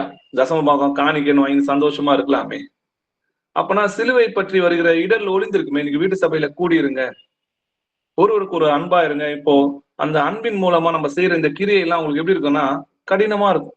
ஒரு ஆலயம் வந்து உட்காந்துட்டாங்கன்னா ஒரு ஃபேன் போட்டோமா ஏசி போட்டோமா யார் வரா யாரு போறான்னு தெரியும். அவங்களுக்கு தேவை அந்த பணம் நிரம்பணும். அதை விட்டு உண்மையும் மொத்தமா உங்களுக்கு ஒருத்தர பார்த்து நீங்க எப்படி போறீங்க எவ்வளியில போறீங்க அப்படின்னு சொல்லிட்டு ஆண்டவர் சொன்ன புதிய உபதேச சட்டத்துக்கு கீழ்ப்படிறது அவங்களுக்கு எப்படி இருக்கும், முடியாத காரியம் இருக்கும். அது இடர்லா இருக்கும், அவங்களுக்கு கடினமா இருக்கும். ஆனா அன்பு இருந்ததுன்னா அதை செய்ய முடியாது. அன்பு சகலத்தையும் சகிக்கும். அப்போ உங்களுக்கு திரும்பவும் நியாயப்பிரமாண கிரியைக்கு உங்களை அழைத்து கொண்டு போற யாரா இருந்தாலும் உங்களை கலக்குகிறவன் தரிக்கொண்டு போனால் நலமா இருக்கும். சகோதரரை, நீங்கள் சுயாதீனத்திற்கு அழைக்கப்பட்டிருக்கீங்க. இந்த சுயாதீனத்தை நீங்கள் மாம்சத்துக்கு ஏதுவாக அனுசரியாமல், அதாவது நியாயப்பிரமாண கிரியையினால நம்ம நீதிமானாக விரும்பாம அன்பினாலே ஒருவருக்கு ஒருவர் ஊழியம் செய்யுங்க. அந்த சம்பிரதாயம் சடங்கு சாங்கியம் இது எல்லாத்துல இருந்தும் கர்த்தர் நம்ம விடுதலாக்கி இருக்கிறார். இப்போ நியாயப்பிரமாணத்துல 613 கட்டளை இருக்கு. அந்த கட்டளை ஒண்ணு மீறினாலும் நம்ம எல்லாத்தையும் செய்யணும்ன்றதை நம்ம பாக்குறோம் இல்லையா. அப்போ நியாயப்பிரமாணத்தை கடைபிடிக்கணும்னு சொல்லி ஆரம்பத்துல பாத்தீங்கன்னா இயேசு கிறிஸ்துவை ஏற்றுக்கொண்ட யூதர்களும் சொல்றாங்க. இப்போ யூதர்கள் என்ன பண்ண, அவங்களுக்கு தான் சுவிசேஷம் அறிவிக்கப்பட்டது. எல்லாருமே இல்லை, கொஞ்சம் பேர் ஏற்றுக்கொண்டாங்க இல்லையா. அவங்க என்ன சொல்றாங்க, அப்போஸ்தலர் கூட சேர்ந்துட்டு நியாயப்பிரமாணம் கடைபிடிக்கணும் அப்படின்னு சொல்லி அவங்களுக்குள்ள ஒரு ஆலோசனை நடக்குது. அப்ப ஆலோசனையில அவங்க என்ன முடிவு எடுக்கிறாங்கன்ற பார்க்கலாம். பரிசுத்த ஆவியானவர் அந்த ஆலோசனைக்கு முடிவு கொடுக்கிறாரு. என்னன்னு ஃபர்ஸ்ட் அந்த கேள்வியை கேட்கலாம். அப்போஸ்தலர் 15ஆம் அதிகாரம் 5வது வசனம் வாசிக்கலாம். அப்பொழுது பரிசேய சமயத்தாரில் விசுவாசிகளான சிலர் எழுந்து அவர்களை விருத்த சேதனம் பண்ணுகிறதும் மோசேயின் நியாயப்பிரமாணத்தை கை கொள்ளும்படி அவர்களுக்கு கற்பிக்கிறதும் அவசியம் என்றார்கள். இங்க என்ன சொல்றாங்க, இயேசு கிறிஸ்துவை ஏற்றுக்கொண்ட விசுவாசிகளான சில பேர், அதாவது யூதர்கள்ல இயேசுவை ஏற்றுக்கொண்டவங்க புறஜாதிங்க நியாயப்பிரமாணத்தை கை கொள்ளும்படி அவர்களுக்கு கற்பிக்கிறது அவசியம் அப்படின்னு அவங்க சொல்றாங்க. சரி, அதுக்கு அப்போஸ்தலர்கள் என்ன சொல்றாங்க பார்க்கலாம். அப்போஸ்தலர் 15ஆம் அதிகாரம் 10வது வசனம் வாசிக்கலாம். இப்படி இருக்க நம்முடைய பிதாக்களாலும் நம்மாலும் சுமக்க கூடாது இருந்த நுகத்தடியை சீஷர் கழுத்தின் மேல் சுமத்துவதனால் நீங்கள் தேவனை சோதிப்பானேன். ஆமென். நம்முடைய பிதாக்களாலும் நம்மாலும் சுமக்க கூடாது இருந்த நுகத்தடினா கட்டளைன்னு அர்த்தம். அப்போ அப்படி பாரமான கட்டளைகளை சீஷர் கழுத்துல நீங்க ஏன் சுமத்துறீங்க? அப்படி சுமத்துவாங்க தேவனை நீங்க சோதிக்கிறீங்கப்பா அப்படின்றாரு. ஆனா ஜீசஸோட கட்டளை எப்படி இருக்குன்னு பாத்தீங்கன்னா, நான் சாந்தமும் மனத்தாழ்மையா இருக்கிறேன், என் நுகத்தை உங்கள் மேல் ஏற்றுக்கொண்டு என்னிடத்தில் கற்றுக்கொள்ளுங்கள், அப்பொழுது உங்கள் ஆத்துமாக்கு என்ன கிடைக்கும்? இளைப்பாறுதல் கிடைக்கும். என் நுகம் மெதுவாயும் என் சுமை இலகுவாயும் இருக்கு. அதாவது நீ இத்தனை கற்பனைகளை இதெல்லாம் பண்ணணும்னு அவசியம் கிடையாது. நீங்க ஒருத்தருக்கு ஒருத்தர் அன்பா இருந்தீங்கனாலுமே அன்பு நியாயப்பிரமாணத்தை நிறைவேற்றும் இல்லையா? நாம் தேவனுடைய கற்பனைகளை கை கொள்வதே அவரிடத்தில் அன்பு கூறுவதாம். அவருடைய கற்பனைகள் பாரமானவைகள் அல்லன்னு சொல்லி எழுதிருக்கு. அப்போ பரிசுத்த ஆவியானவர் அவங்களுக்கு அப்போஸ்தலருக்கு கடைசியா புறஜாதி என்னதான் கடைபிடிக்கணும், என்ன செய்யணும்ன்றத சட்டத்திட்டங்களை விதிக்கிறாரு. வாசிக்கலாம். அப்போஸ்தலர் 15ஆம் அதிகாரம் 28ல இருந்து 29 வசனங்கள் வரைக்கும் வாசிக்கலாம். எவையெனில் விக்கிரகங்களுக்கு படைத்தவைகளுக்கும் இரத்தத்திற்கும் நெருக்குண்டு செத்ததிற்கும் வேசித்தனத்திற்கும் நீங்கள் விலகி இருக்க வேண்டும் என்பதே. அவசியமான இவைகளை அல்லாமல் பாரமான வேறொன்றையும் உங்கள் மேல் சுமத்தாமல் இருப்பது பரிசுத்த ஆவிக்கும் எங்களுக்கும் நலமாக கண்டது. இவைகளுக்கு விலகி நீங்கள் உங்களை காத்துக்கொள்வது நலமாயிருக்கும், சுகமாயிருப்பீர்களாக என்று எழுதினார்கள். ஆமென். ஆமென். விக்கிரகங்களுக்கு படைத்தவைகளுக்கும் ரத்தத்திற்கும் நொறுங்குண்டு செத்தத்திற்கும் வேசித்தனத்திற்கும் நீங்க விலகி இருந்தா போதும். அவசியமான இவைகள் அல்லாமல் பாரமான வேறொன்றையும் உங்க மேல் சுமத்தாமல் இருப்பது யாருக்கு நலமா இருக்குதா? பரிசுத்த ஆவியானவருக்கு நலமா இருக்குதுன்னு கண்டோம். அப்போ நீங்க அந்த பழைய நியாயப்பிரமாண கிரியைக்காரரா இருக்கிற அந்த சம்பிரதாயம், சடங்கு, சாங்கியம், அந்த மாம்ச கட்டளைகளை நீங்கள் அனுசரியாமல் ஆவியிலே ஒருவருக்கு ஒருவர் மனத்தாழ்மையா ஊழியம் செய்யுங்கன்னு தான் ஆவியானவர் என்ன பண்றாரு? நமக்கு சொல்லி கொடுக்குறாரு இல்லையா? இன்னைக்கு கட்டிட ஆலயம் கட்டுறாங்க இல்லையா? இந்த கட்டிட ஆலயம் கட்டுறதுக்கு சாலமோன் கட்டின அப்படின்னு சொன்னா, சாலமோனுக்கு கர்த்தர் என்ன பண்ணாருன்னா தாவீது மூலமா அளவுகோல் கொடுத்திருக்காரு. எப்படி கட்டணும், எந்த அளவுல கட்டணும்னு சொல்லி அவர் கொடுத்திருக்காரு. இன்னைக்கு இவங்களுக்கு எல்லாம் யார் அளவுகோல் கொடுத்தா? எப்படி கட்டணும்னு சொல்லி யாருக்காவது இவங்களுக்கு விதிமுறைகள் ஆண்டவர் கொடுத்தாரா? தேவ வசனத்தோட உன்னை கூட்டவும் கூடாது, உன்னை குறைக்கவும் கூடாதுன்னு எழுதிருக்குதே. சரி, எப்படி சாலமோன் ஆலயத்தை கட்டினார்ன்றத கொஞ்சம் வாசிச்சு பார்க்கலாம். 1 ராஜாக்கள் 6ஆம் அதிகாரம் 38வது வசனம் வாசிக்கலாம். 11ஆம் வருஷம் பூல் என்னும் 8ஆம் மாதத்திலே அந்த ஆலயம் முழுதும் சகல சட்டத்திட்டத்தின்படியே ஒரு பங்கும் குறையாமல் கட்டி தீர்ந்தது. அவன் அதை கட்டி முடிக்க 7 வருஷம் சென்றது. அப்போ சாலமோன் அந்த ஆலயத்தை கட்டுறாரு இல்லையா? அந்த ஆலயம் முழுவதும் சகல சட்ட திட்டத்தின் படியே ஒரு பங்கும் குறையாம கட்டி தீர்த்தது. அப்போ யாருப்பா இந்த சட்ட திட்டங்கள்லாம் சாலமோனுக்கு கொடுத்தது? அடுத்த கேள்வி நம்மளுக்கு கேட்கணும் இல்லையா? சரி, அந்த கேள்வியை நம்ம கேட்டு பார்ப்போம். இப்போ நீங்க 1 நாளாகமம் 28ஆம் அதிகாரத்துல 10ல இருந்து 13 வசனங்கள் நீங்க படிச்சு பாத்தீங்கன்னா, அந்த தேவாலயத்துல எப்படி கட்டணும், அதோட மாதிரி எப்படி இருக்கணும், இப்படி எல்லாம் சொல்லிக்கிட்டே வருவாங்க. எந்தெந்த மாடல்ல எப்படி செய்யணும், அதுக்கு அளவுகோல் எப்படி இப்படி இருக்கணும் அப்படின்றத சொல்லிட்டே வருவாங்க. சரி, இந்த மாதிரி எல்லாம் யாருக்கு கொடுத்தது அப்படின்றத நம்ம வாசிக்கலாம். 1 நாளாகமம் 28ஆம் அதிகாரம் 19வது வசனம் வாசிக்கலாம்.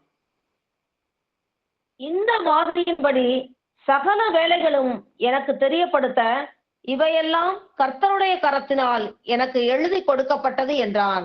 ஆமென். ஆமென். அப்போ இந்த மாதிரியின்படி சகல வேலைகளும் எனக்கு தெரியப்படுத்த, இதெல்லாம் யார் சொல்றான்னு பாத்தீங்கன்னா தாவீது சொல்றாரு. ஏன்னா இப்பொழுது எச்சரிக்கையாயிரு, பரிசுத்த ஸ்தலமாக ஒரு ஆலயத்தை கட்ட கர்த்தர் உன்னை தெரிந்து கொண்டார்னு சொல்லி சாலமோன் கிட்ட பேசுறாரு.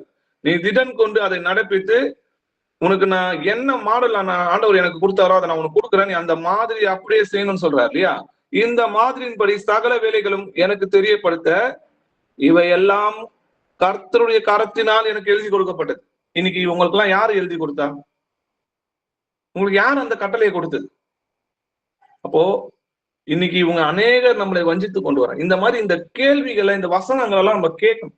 அவங்களை சொல்லணும், இப்ப பாருங்கப்பா இந்த மாதிரி இருக்கு, அவங்க எந்த கட்டளைகள் இதை செய்யறாங்க, அவங்களை குற்றப்படுத்தணும்னு வைங்களேன், நம்மளும் பரிசெய்யறா சதி செய்யறா மாறிடும். இது குற்றப்படுத்துறதுக்காக ஆண்டவர் இந்த ஞானத்தை நம்மளுக்கு கொடுக்கல. இந்த விடுதலை ஆக்க நம்மள எதுக்காக இதுல, நம்மளும் ஒரு காலத்துல அப்படிதான் இருந்தோம் இல்லையா? நம்மளும் கட்டிட சபைக்கு போயிருந்தோம், விக்கிரங்களா இருந்தோம், முன்னாடி பாவிகளாவும் அநியாயக்காரம் அக்கிரமக்காரனா இருந்தோம். அப்ப கர்த்தர் நம்மை விடுதலை ஆக்குனது நாமும் ஒருவரை விடுதலை ஆக்குறதுக்கு தான், அவங்களை குற்றப்படுத்துறதுக்காக கிடையாது. அப்போ கர்த்தர் நமக்கு விடுதலை ஆக்குனா நம்ம 4 பேருக்கு சாட்சியா இருக்கணும். நீங்கள் பூமிக்கு வெளிச்சமா இருக்கிறீங்கன்னு சொல்லி எழுதிருக்கு. உங்களுடைய பேச்சிலையும் உங்களுடைய செய்கையிலும் உங்க கூட இருக்கிறவங்க என்ன பண்ணணும்? கிறிஸ்துவை தொழுது கொள்ளணும். இப்போ மோசே கூட ஒரு கட்டளை கொடுக்குறாரு, பரலோகத்துல உனக்கு என்ன மாடல் காட்டனோ அந்த மாடலுக்கு அப்படியே நீ செய்யணும். உனக்கு காண்பிக்கப்பட்ட மாதிரியின்படியே நீ எல்லாவற்றையும் செய்ய எச்சரிக்கையாயிரு என்று தேவன் அவனுக்கு கட்டளை. மோசே தானாலாம் செய்யல.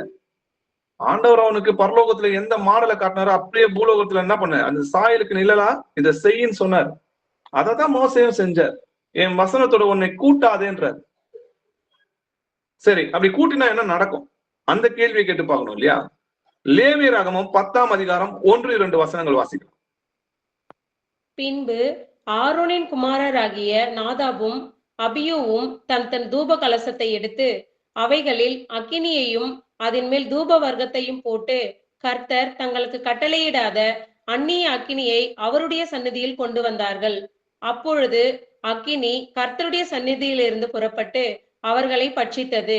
அவர்கள் கர்த்தருடைய சந்நிதியில் செத்தார்கள். ஆமென். ஆரோனுடைய குமாரனாகிய 2 பேரை ஊழியத்துக்கு ஆண்டவர் அழைக்கிறார்.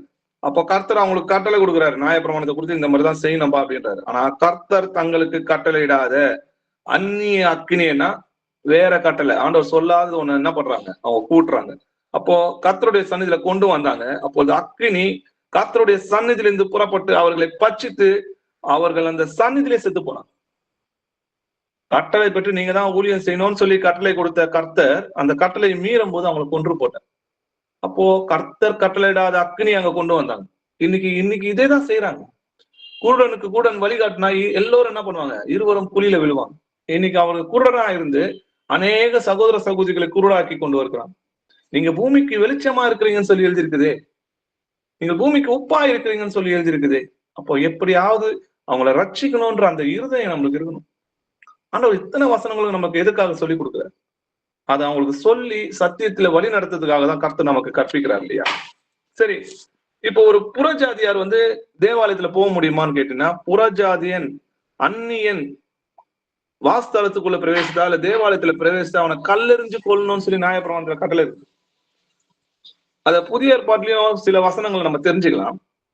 அப்போஸ்தலர் 21ஆம் அதிகாரம் 28-29 வசனங்கள் வாசிக்கலாம். இஸ்ரவேலரே, உதவி செய்யுங்கள்.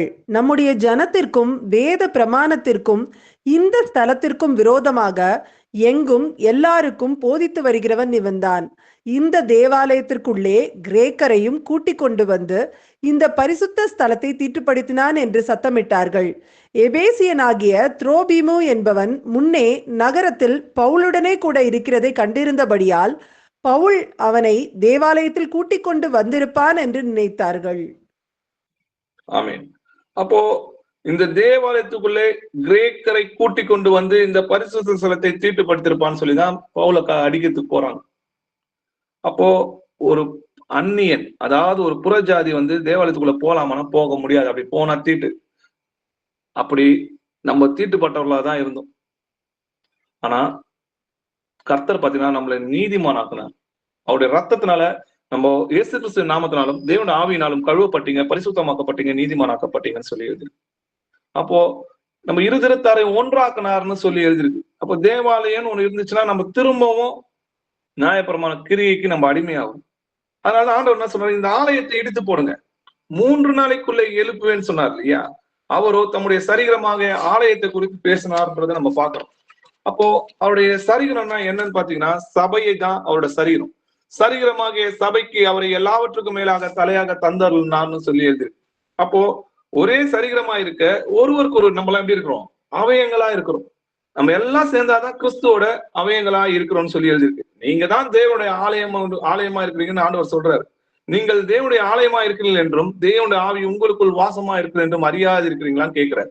அப்படி இத்தனை வசனங்களும் சொல்லி ஆவிக்குரிய வசனங்கள் எழுதப்பட்டோம். சுயநீதியை தேடுறதுக்கு நான் பாஸ்டரு, நான் ஃபாதரு, நான் பிஷப்பு, நான் ஐயரு அப்படின்னு சொல்லி இந்த சுயநீதியை தேடுறதுக்கு தான் இவங்க ஆசைப்படுறாங்க. அதனால அவங்களால தேவ நீதியை என்ன பண்ண முடியல, நிறைவேற்ற முடியாம போகுது. சாலமோன் ஆலயம் கட்டினாரேன்னு சொன்னா சாலமோனும் அவருக்கு ஆலயத்தை கட்டினான். ஆகிலும் உன்னதமானவர் கைகளினால் செய்யப்பட்ட ஆலயங்களில் வாசமாயிர. வானம் எனக்கு சிங்காசனம், பூமி எனக்கு பாதபடியா இருக்கிறது. நீங்க எனக்கு எப்படிப்பட்ட வீட்டை கட்டுவீங்க? நான் தங்கி இருக்கிற ஸ்தலம் எதுன்னு கேட்கிறார். இதெல்லாம் என்னுடைய கரங்கள் உண்டாக்கவில்லையா அப்படின்னு கர்த்தர் கேட்கிறார். உலகத்தையும் அதில் உள்ள யாவற்றையும் உண்டாக்கின தேவனானவர் வானத்துக்கும் பூமிக்கும் ஆண்டவராய் இருக்கிறபடியினால் கைகளால் கட்டப்பட்ட கோவில்களில் அவர் வாசமாயில்லைன்னு சொல்லி எழுதியிருக்கு. அப்போ இன்னைக்கு இவங்க கர்த்தருடைய ஆலயம் சொல்லி இருக்கிறாங்களே, இதெல்லாம் பொய் வார்த்தை. கர்த்தர் அங்க வாசமாவும் இல்ல, அவங்க கர்த்தருடைய பிள்ளைகளும் கிடையாது, கர்த்தருக்கு கீழ்ப்படுகிறதும் கிடையாது. இதை தீர்க்க தரிசனமா எரேமியா எழுதி வச்சிருக்காரு. வாசிக்கலாம். எரேமியா 7ஆம் அதிகாரம் 4வது வசனம் வாசிக்கலாம். கர்த்தரின் ஆலயம், கர்த்தரின் ஆலயம், கர்த்தரின் ஆலயம் இதுவே என்று சொல்லி பொய் வார்த்தைகளை நம்பிக்கொள்ளாதிருங்கள். ஆமென். ஆமென். கர்த்தரின் ஆலயம், கர்த்தரின் ஆலயம், கர்த்தரின் ஆலயம் இதுவே என்று பொய் வார்த்தைகளை நம்பிக்கொள்ளாதிருங்கன்னு சொல்றாரு. அப்போ 2 பேராவது 3 பேராவது என் நாமத்தில் எங்க கூடியிருக்கிறீர்களோ அங்கே நான் வாசம் செய்வேன்ற. அப்போ ஆதி சபை வீடுகள்ல தான் கூணுச்சு. அப்ப வீடு காட்டிட்டோன்னு சொல்லி இவங்க சொல்லுவாங்க. நான் வீடை என்னைக்குமே, நான் தேவாலயம் நாங்க எப்பவுமே நம்ம சொல்றது இல்லை இல்லையா? ஏன் வீடுகள்ல கூடுறோம்? இயேசு கிறிஸ்துவை எத்தனை பேர் ஏற்றுக்கொண்டார்களோ அத்தனை பேரும் தேவனுடைய பிள்ளைங்க. அப்போ தேவனுடைய பிள்ளைகளாகும்படி நம்மளுக்கு அதிகாரம் கொடுக்கப்பட்டது இல்லையா? அப்போ என்னோட சகோதர சகோதரிகளை வீடுகளை தான் நம்ம அழைக்கிறோம்.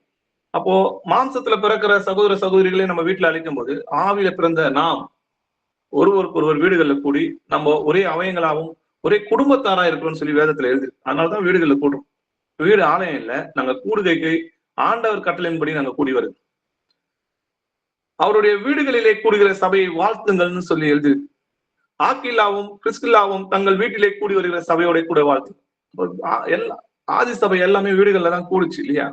இப்ப தசமபாகம் நியாயப்பிரமாணத்தின்படி அது ஒரு பங்கு தான், பகுதி. அது இன்னைக்கு என்ன செய்யறோம் ஏது செய்யறோம் தெரியாம இவங்க என்ன பண்றாங்க? நியாயப்பிரமாணத்தை கடைபிடிக்கிறாங்க. எப்படின்னு பாருங்க. எபிரேயர் 7ஆம் அதிகாரம் 5வது வசனம் வாசிக்கலாம்.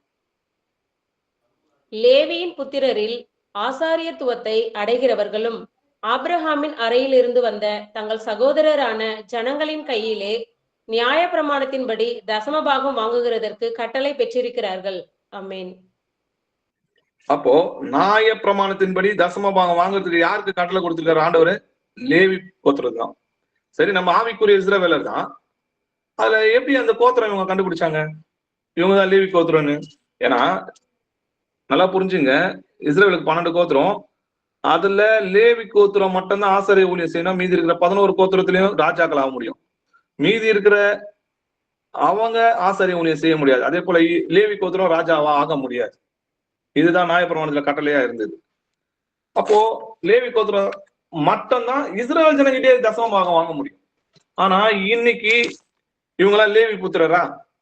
இல்லையே. இயேசு கிறிஸ்துவை ஏற்றுக்கொண்டதுனால நம்ம தேவனுடைய பிள்ளைகளாகப்பட்டோம்.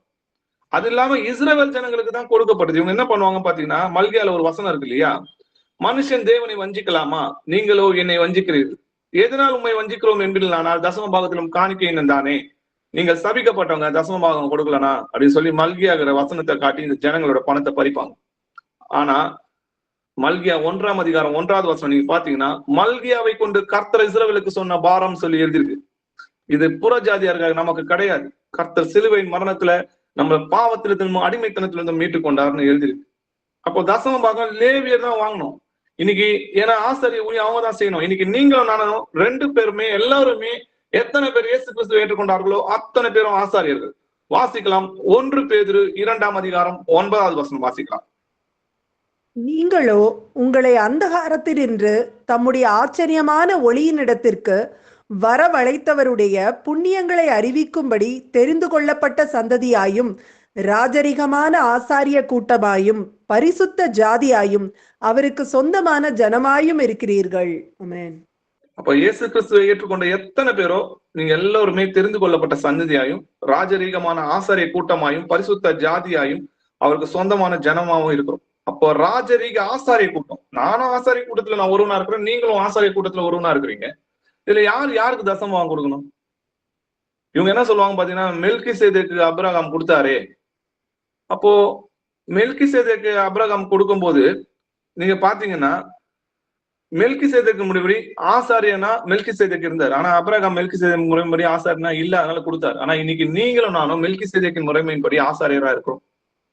அப்போ ஒரு ஆசாரியன் இன்னும் ஆசாரியனுக்கு கொடுக்க தேவையில்லை இல்லையா? அது மட்டும் கிடையாது, கிறிஸ்து நமக்காக பலியையும் காணிக்கையும் ஒளிய பண்ணாருன்னு எழுதியிருக்கு. அப்போ இன்னைக்கு ஏன் நம்ம சிலுவையில அறையப்பட்ட இயேசு அடையாளமா தான் நம்ம இன்னைக்கு வந்து பலி செலுத்துறது கிடையாது. ஏன்னா பலி செலுத்துறது நியாயப்பிரமாணத்துல ஒரு அங்கம், ஒரு பகுதி. அப்போ காணிக்கையும் என்ன பண்ணாரு, அவர் ஒளிய பண்ணாருன்னு எழுதிருக்கு இல்லையா? வாசிக்கலாம். எபேசியர் 5ஆம் அதிகாரம் 2வது வசனம் வாசிக்கலாம். கிறிஸ்து நமக்காக தம்மை தேவனுக்கு சுகந்த வாசனையான காணிக்கையாகவும் பலியாகவும் ஒப்பு கொடுத்து நம்மில் அன்பு கூர்ந்தது போல நீங்களும் அன்பிலே நடந்து கொள்ளுங்கள். ஆமென். அப்போ கிறிஸ்து சிலுவையில காணிக்கையும் பலியையும் ஒளிய பண்ணுவார்ன்ற தீர்க்க தரிசனத்துக்கு ஜோடி வசனம் தான் இது. அப்ப சுகந்த வாசனையாக நமக்கு செலுத்திட்டாரு. அப்ப ஏன் திரும்பவும் காணிக்கை தசம பாகம் வாங்கணும்? வேற ஒண்ணும் கிடையாது. அவங்களுக்கு பண ஆசை தான் என்ன பண்ணுது, எல்லா தீமைக்கும் வேறா இருக்குது இல்லையா? ஆண்டவர் சொல்றாரு, இலவசமாய் பெற்றீர்கள், இலவசமாய் கொடுங்கன்னு சொல்றாரு இல்லையா? நீங்க போகையில் என்ன பண்ணுங்க, பரலோக ராஜ்யம் சமீபத்திற்கு பிரசங்க, வியாதி உள்ளவர்களை சுத்தமாக்குங்கள், குஷ்டரோகிகளை சுத்தம் பண்ணுங்க, மரித்தோரை எழுப்புங்கள், பிசாசுகளை துரத்துங்கள், இலவசமாய் பெற்றீர்கள், இலவசமாய் கொடுங்கன்றார். இதுக்கு ஜோடி வசனம் பார்க்கலாமா? பவுல் சொல்றாரு என்னன்னு பார்க்கலாம். அப்போஸ்தலர் 20ஆம் அதிகாரம் 33 35 வசனம் வரைக்கும் வாசிக்கலாம். ஒருவனுடைய வெள்ளியை ஆகிலும் பொன்னை ஆகிலும் வஸ்திரத்தை ஆகிலும் நான் இச்சிக்கவில்லை. நீங்கள் அறிந்திருக்கிறபடி எனக்கும் என்னுடனே கூட இருந்தவர்களுக்கும் வேண்டியவைகளுக்காக இந்த கைகளே வேலை செய்தது.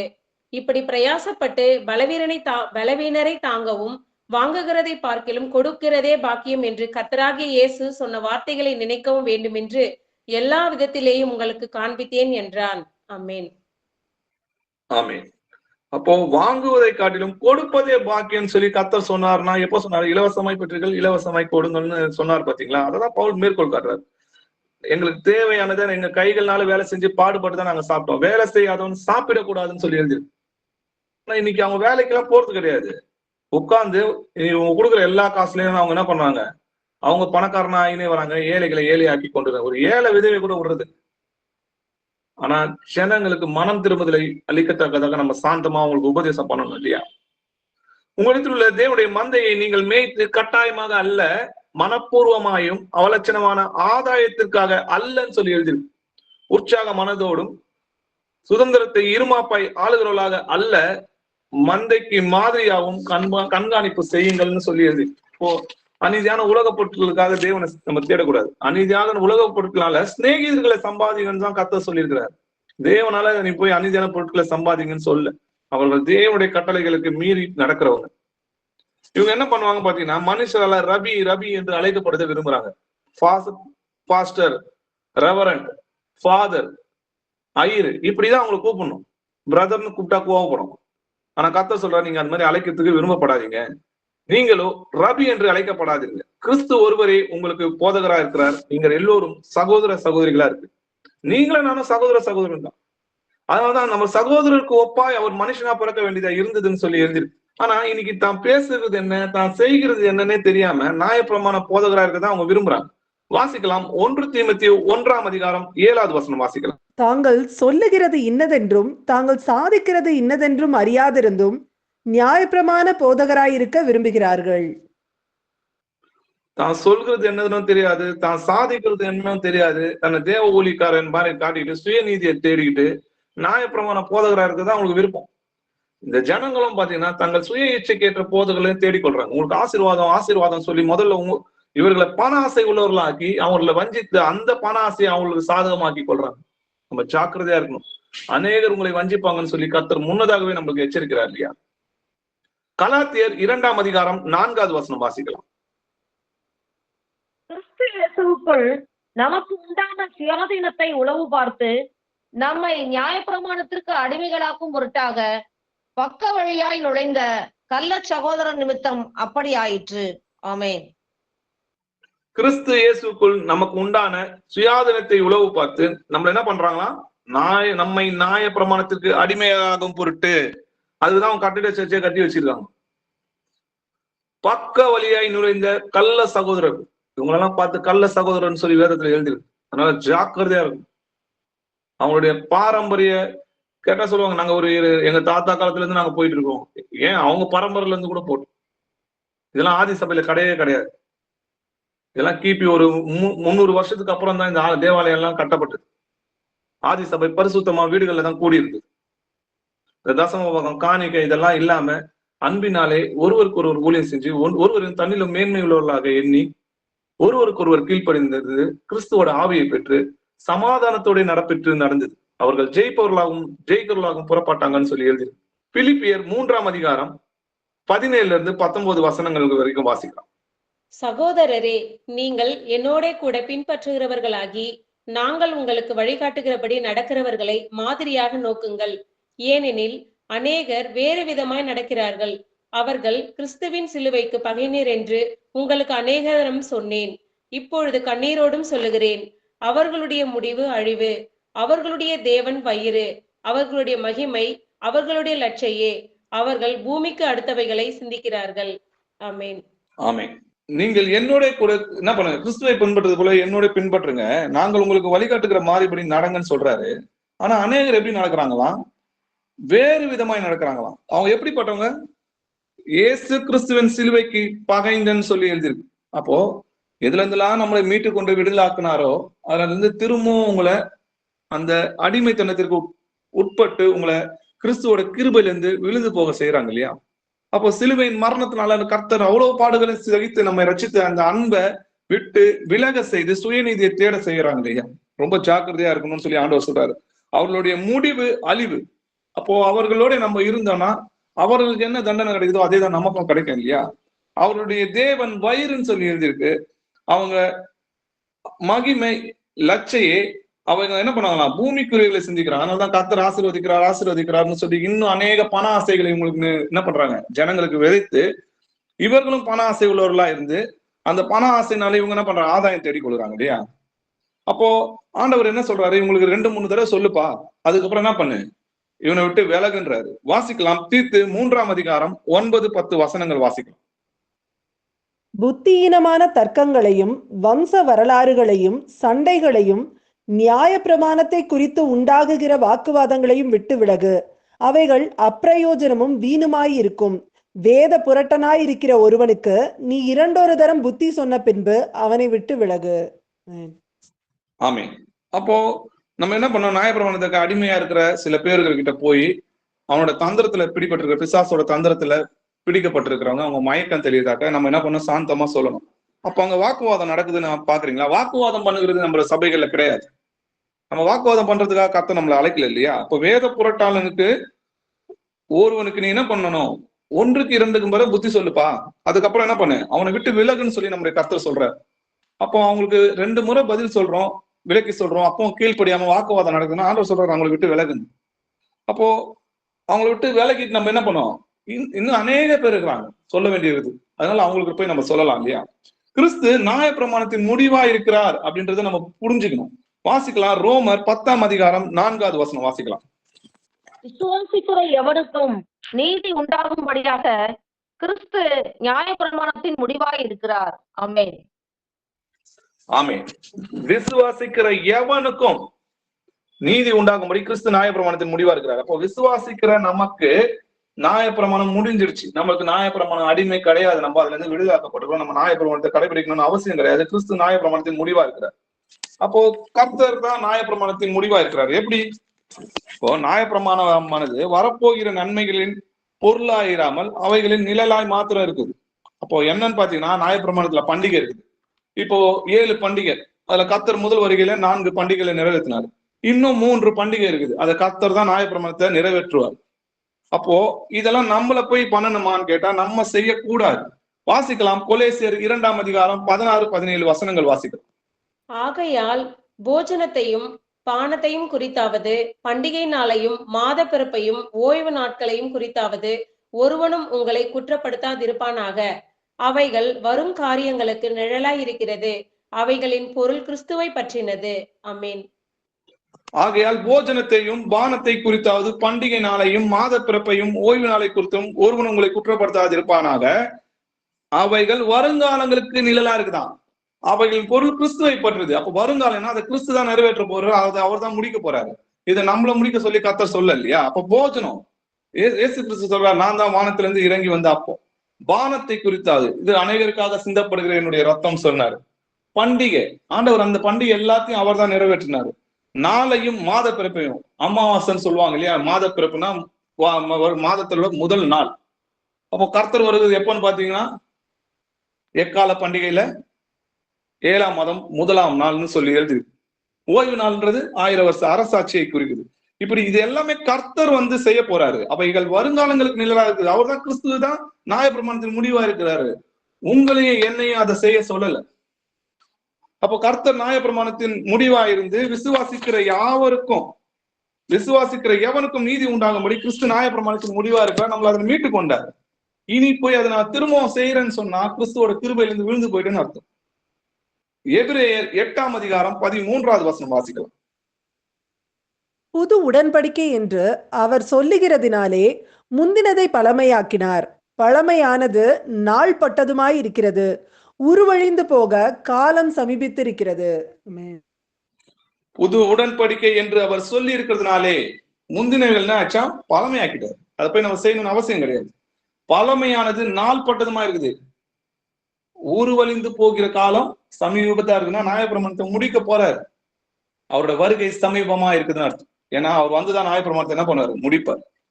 அப்போ எக்கால பண்டிகையில தான் வருவாரு. அது 5வது பண்டிகை. 6வது பண்டிகை பாவ நிவர்த்தி பண்டிகை, அதுல ஜனங்கள் எல்லாரையும் மன்னிப்பார். 7வது பண்டிகை ஓய்வு நாள் பண்டிகை இல்லையா, அப்போ ஊடார பண்டிகைன்னு சொல்லுவாங்க. அதுல எல்லோரும் 1000 வருஷ அரசாட்சியில ஓய்ந்து இருக்க போறோம்.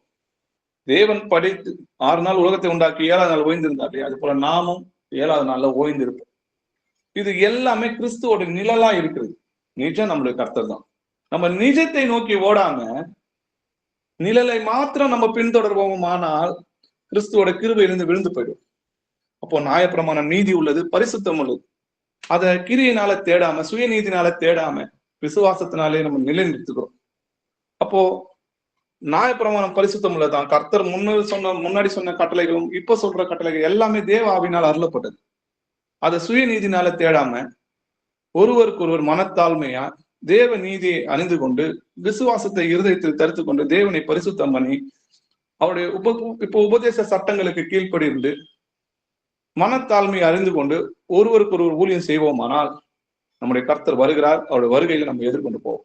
இப்போ அநேகர் வஞ்சிக்கப்பட்டிருக்கிறவங்களுக்கு இந்த வசனங்கள் எல்லாம் சாந்தத்தோடும் வணக்கத்தோடும் சொல்றதுக்கு எப்போதும் நம்ம இருதயங்கள் அந்த வசனங்கள் எழுதப்பட்டிருக்கு. நம்முடைய கர்த்தராகிய இயேசு கிறிஸ்து நாமத்தினால இங்க கூடியிருக்க சகோதர சகோதரிகளை வாழ்த்தி வரவேற்கிறேன். ஆமென். பிரதர், ஒரு யாராவது ஒருத்தங்க இறுதி ஜெபம் பண்றீங்களா? போற்றுகிறோம், ஆராதிக்கிறோம், வணங்குகிறோம். நன்றி. நல்லவரும் உள்ளவர், பரிசுத்தம் உள்ளவர், இரக்கம் உடையவர், நீடிய பொறுமையும் சாந்தமுடைய உன்னதர், பரிசுத்த நீதி உள்ளவர். அப்பா, இதோ ஆண்டவரே, தாசனை மறைத்து நீங்க நியாய பிரமாணத்தோட விஷயங்கள் எல்லாத்தையும் எங்களுக்கு விளக்கியிருக்கீங்க அப்பா. அப்பா பிதாவே, இதோ கர்த்தராகிய இயேசு கிறிஸ்து தமது மரணத்தினாலே நியாய பிரமாண கட்டளைகள் எல்லாம் எடுத்து விட்டார் அப்பா. இதோ அவருடைய வார்த்தையை விசுவாசிக்கிறதுனாலே நாங்கள் அவர் எங்களுக்கு கிருபையை அளிப்பதனாலே ஆண்டவரே, இயேசு கிறிஸ்து எங்களுக்கு கொடுத்த கட்டளைகளை கடைபிடிப்பதன் மூலமாகவே ஆண்டவரே நாங்கள் நியாயப்பிரமாணுக்கும் உட்பட்டவர்களாக இருக்கணும் அப்பா. ஆம், இயேசு கிறிஸ்து கொடுத்த அந்த 2 கட்டளை, என் பிதா என்னை அன்பு செய்கிறது போல நானும் உங்களை அன்பு செய்கிறேன், நான் உங்களை அன்பு செய்கிறது போல நீங்களும் ஒருவரை ஒருவர் அன்பு செய்யுங்கள் என்று சொன்ன அந்த 2 கட்டளைகளை கீழ்ப்படிந்தால் போதும் ஆண்டவரே. ஆம் ஆண்டவரே, அது இந்த 2 கட்டளைக்குள்ளே அந்த நியாய பிரமாணங்கள் எல்லாம் அடங்கியிருக்கின்றது அப்பா. இது எங்களுடைய விசுவாசத்தினால் மட்டுமே முடியும் ஆண்டவரே. ஆம் ஆண்டவரே, இதோ ஒவ்வொரு நாளும் உமது வசனங்களை நாங்கள் கேட்டுக்கொண்டிருக்கின்றோம். ஆன்லைன் பைபிள் ஸ்டடி மூலமாகவும் வீட்டு கூடுகையில் மூலமாகவும் நாங்கள் ஆண்டவரே இந்த வசனங்களை எல்லாம் கேட்டு எங்கள் இருதய பலகையில எழுதி கொண்டிருக்கின்றோம் அப்பா. அந்த எழுதப்பட்ட வசனங்கள் எல்லாத்தையும் நாங்கள் ஆராய்ந்து பார்க்க வேண்டும். இன்னும் நாங்கள் விசுவாசத்தில் உறுதியாக இருக்கின்றோமா, நம்பிக்கையோடு இருக்கின்றோமா? இதோ ஆண்டவரே, ஞானஸ்தானம் எடுத்ததன் மூலமாக நாங்கள் பாவத்திற்கு மறுத்து விட்டோம் அப்பா, சுயநீதிக்கு மறுத்து விட்டோம் அப்பா. இப்ப தேவ நீதியின் பிள்ளைகளாகவே நாங்கள் வாழ்ந்து கொண்டிருக்கின்றோம் அப்பா. அன்று தொடர்ந்து இயேசுவின் எங்களுக்காக அந்த சிலுவை மரணத்தை ஏற்றுக்கொண்டாரே, அந்த சிலுவை மரணம் நியாய பிரமாணத்தின் பட்டு சபிக்கப்பட்டது என்று சொல்லியிருக்கின்றதே. ஆனால் அந்த சிலுவை மரணத்தின் மூலமாக நம்முடைய பாவங்களிலிருந்து நம்ம அப்பா இயேசு கிறிஸ்து மீட்டாரே ஆண்டு அந்த விசுவாசம், இயேசு கிறிஸ்து நம்முள் இருக்க வேண்டும். கிறிஸ்து எனக்கு ஜீவன், சாவு எனக்கு ஆதாயம் என்று சொல்லக்கூடிய அந்த வைராக்கியத்தை, பாக்கியத்தை நமக்கு தந்திருக்கின்றார். அது தைரியமாக பயமில்லாமல் இயேசுவின் வசனத்தை சுவிசேஷகனாக சென்று ஒவ்வொருவருக்கும் அறிவித்து அந்த பணியை செய்வதற்கு எங்களை திடப்படுத்துங்கப்பா, உறுதிப்படுத்துங்கப்பா. பலவீனமான எங்கள் இருதயத்தை பலமுள்ளவர்களாக ஆக்கிய ஆண்டவரே, எங்கள் குடும்பத்தில் யார் யாரெல்லாம் மனமாறாமல் இருக்கின்றார்களோ அவர்களுக்கு சுவிசேஷம் அறிவித்து அவர்களை மனம் திரும்ப செய்ய வேண்டும். இயேசு கிறிஸ்து மரணத்தை அறிவிக்க வேண்டும். எப்படி இயேசு கிறிஸ்து உயிரோடு இருந்து நம்ம பரிசுத்தாவியாக நம் இதயத்தில் இருக்கின்றாரோ, இதன் நமக்கும் அந்த முதலாம் உயிர்த்தெழுதல் இடம் கிடைப்பதற்காக நித்திய ஜீவனை தேடி ஓடி இந்த வசனங்களை எல்லாம் ஒவ்வொரு நாளும் நாம் கடைபிடிக்கின்றோமா, நம்ம வசனத்தின்படி வாழுகின்றோமா, ஆவிக்குரிய பிள்ளைகளாகவே ஒவ்வொரு நொடியும் வாழ்கின்றோமா என்று இந்த கூடுகைகளை கலந்து கொள்கின்ற சகோதரர், சகோதரிகள், பிள்ளைகள், பெரியவர்கள் அனைவரும் ஆண்டவரே இந்த வசனத்தை படித்து அதன்படி நடக்கின்றோமா, அந்த கட்டளைகளை கீழ்ப்படுகின்றோமா, ஒவ்வொருவரும் ஆராய்ந்து பார்க்கக்கூடிய சக்தியையும் கிருபையும் நீங்க தாங்கப்பா. ஆண்டவரே, நாங்கள் நித்திய ஜீவனை அடைவது எங்களுடைய நற்கிரியைகளால் அல்ல, நீங்கள் எங்களுக்கு தரப்போகின்ற அந்த ஈவு, அந்த கிருபை, அதற்காக தான் ஆண்டவரே உமது பிள்ளைகளாகவே எங்களை தொடர்ந்து வழிநடத்துவதற்கு கிருபை தருவீர் என்று நம்பிக்கையோடு ஜெபிக்கிறோம். ஜீவன் உள்ள நல்ல பிதாவே, ஆமேன். ஆமேன்.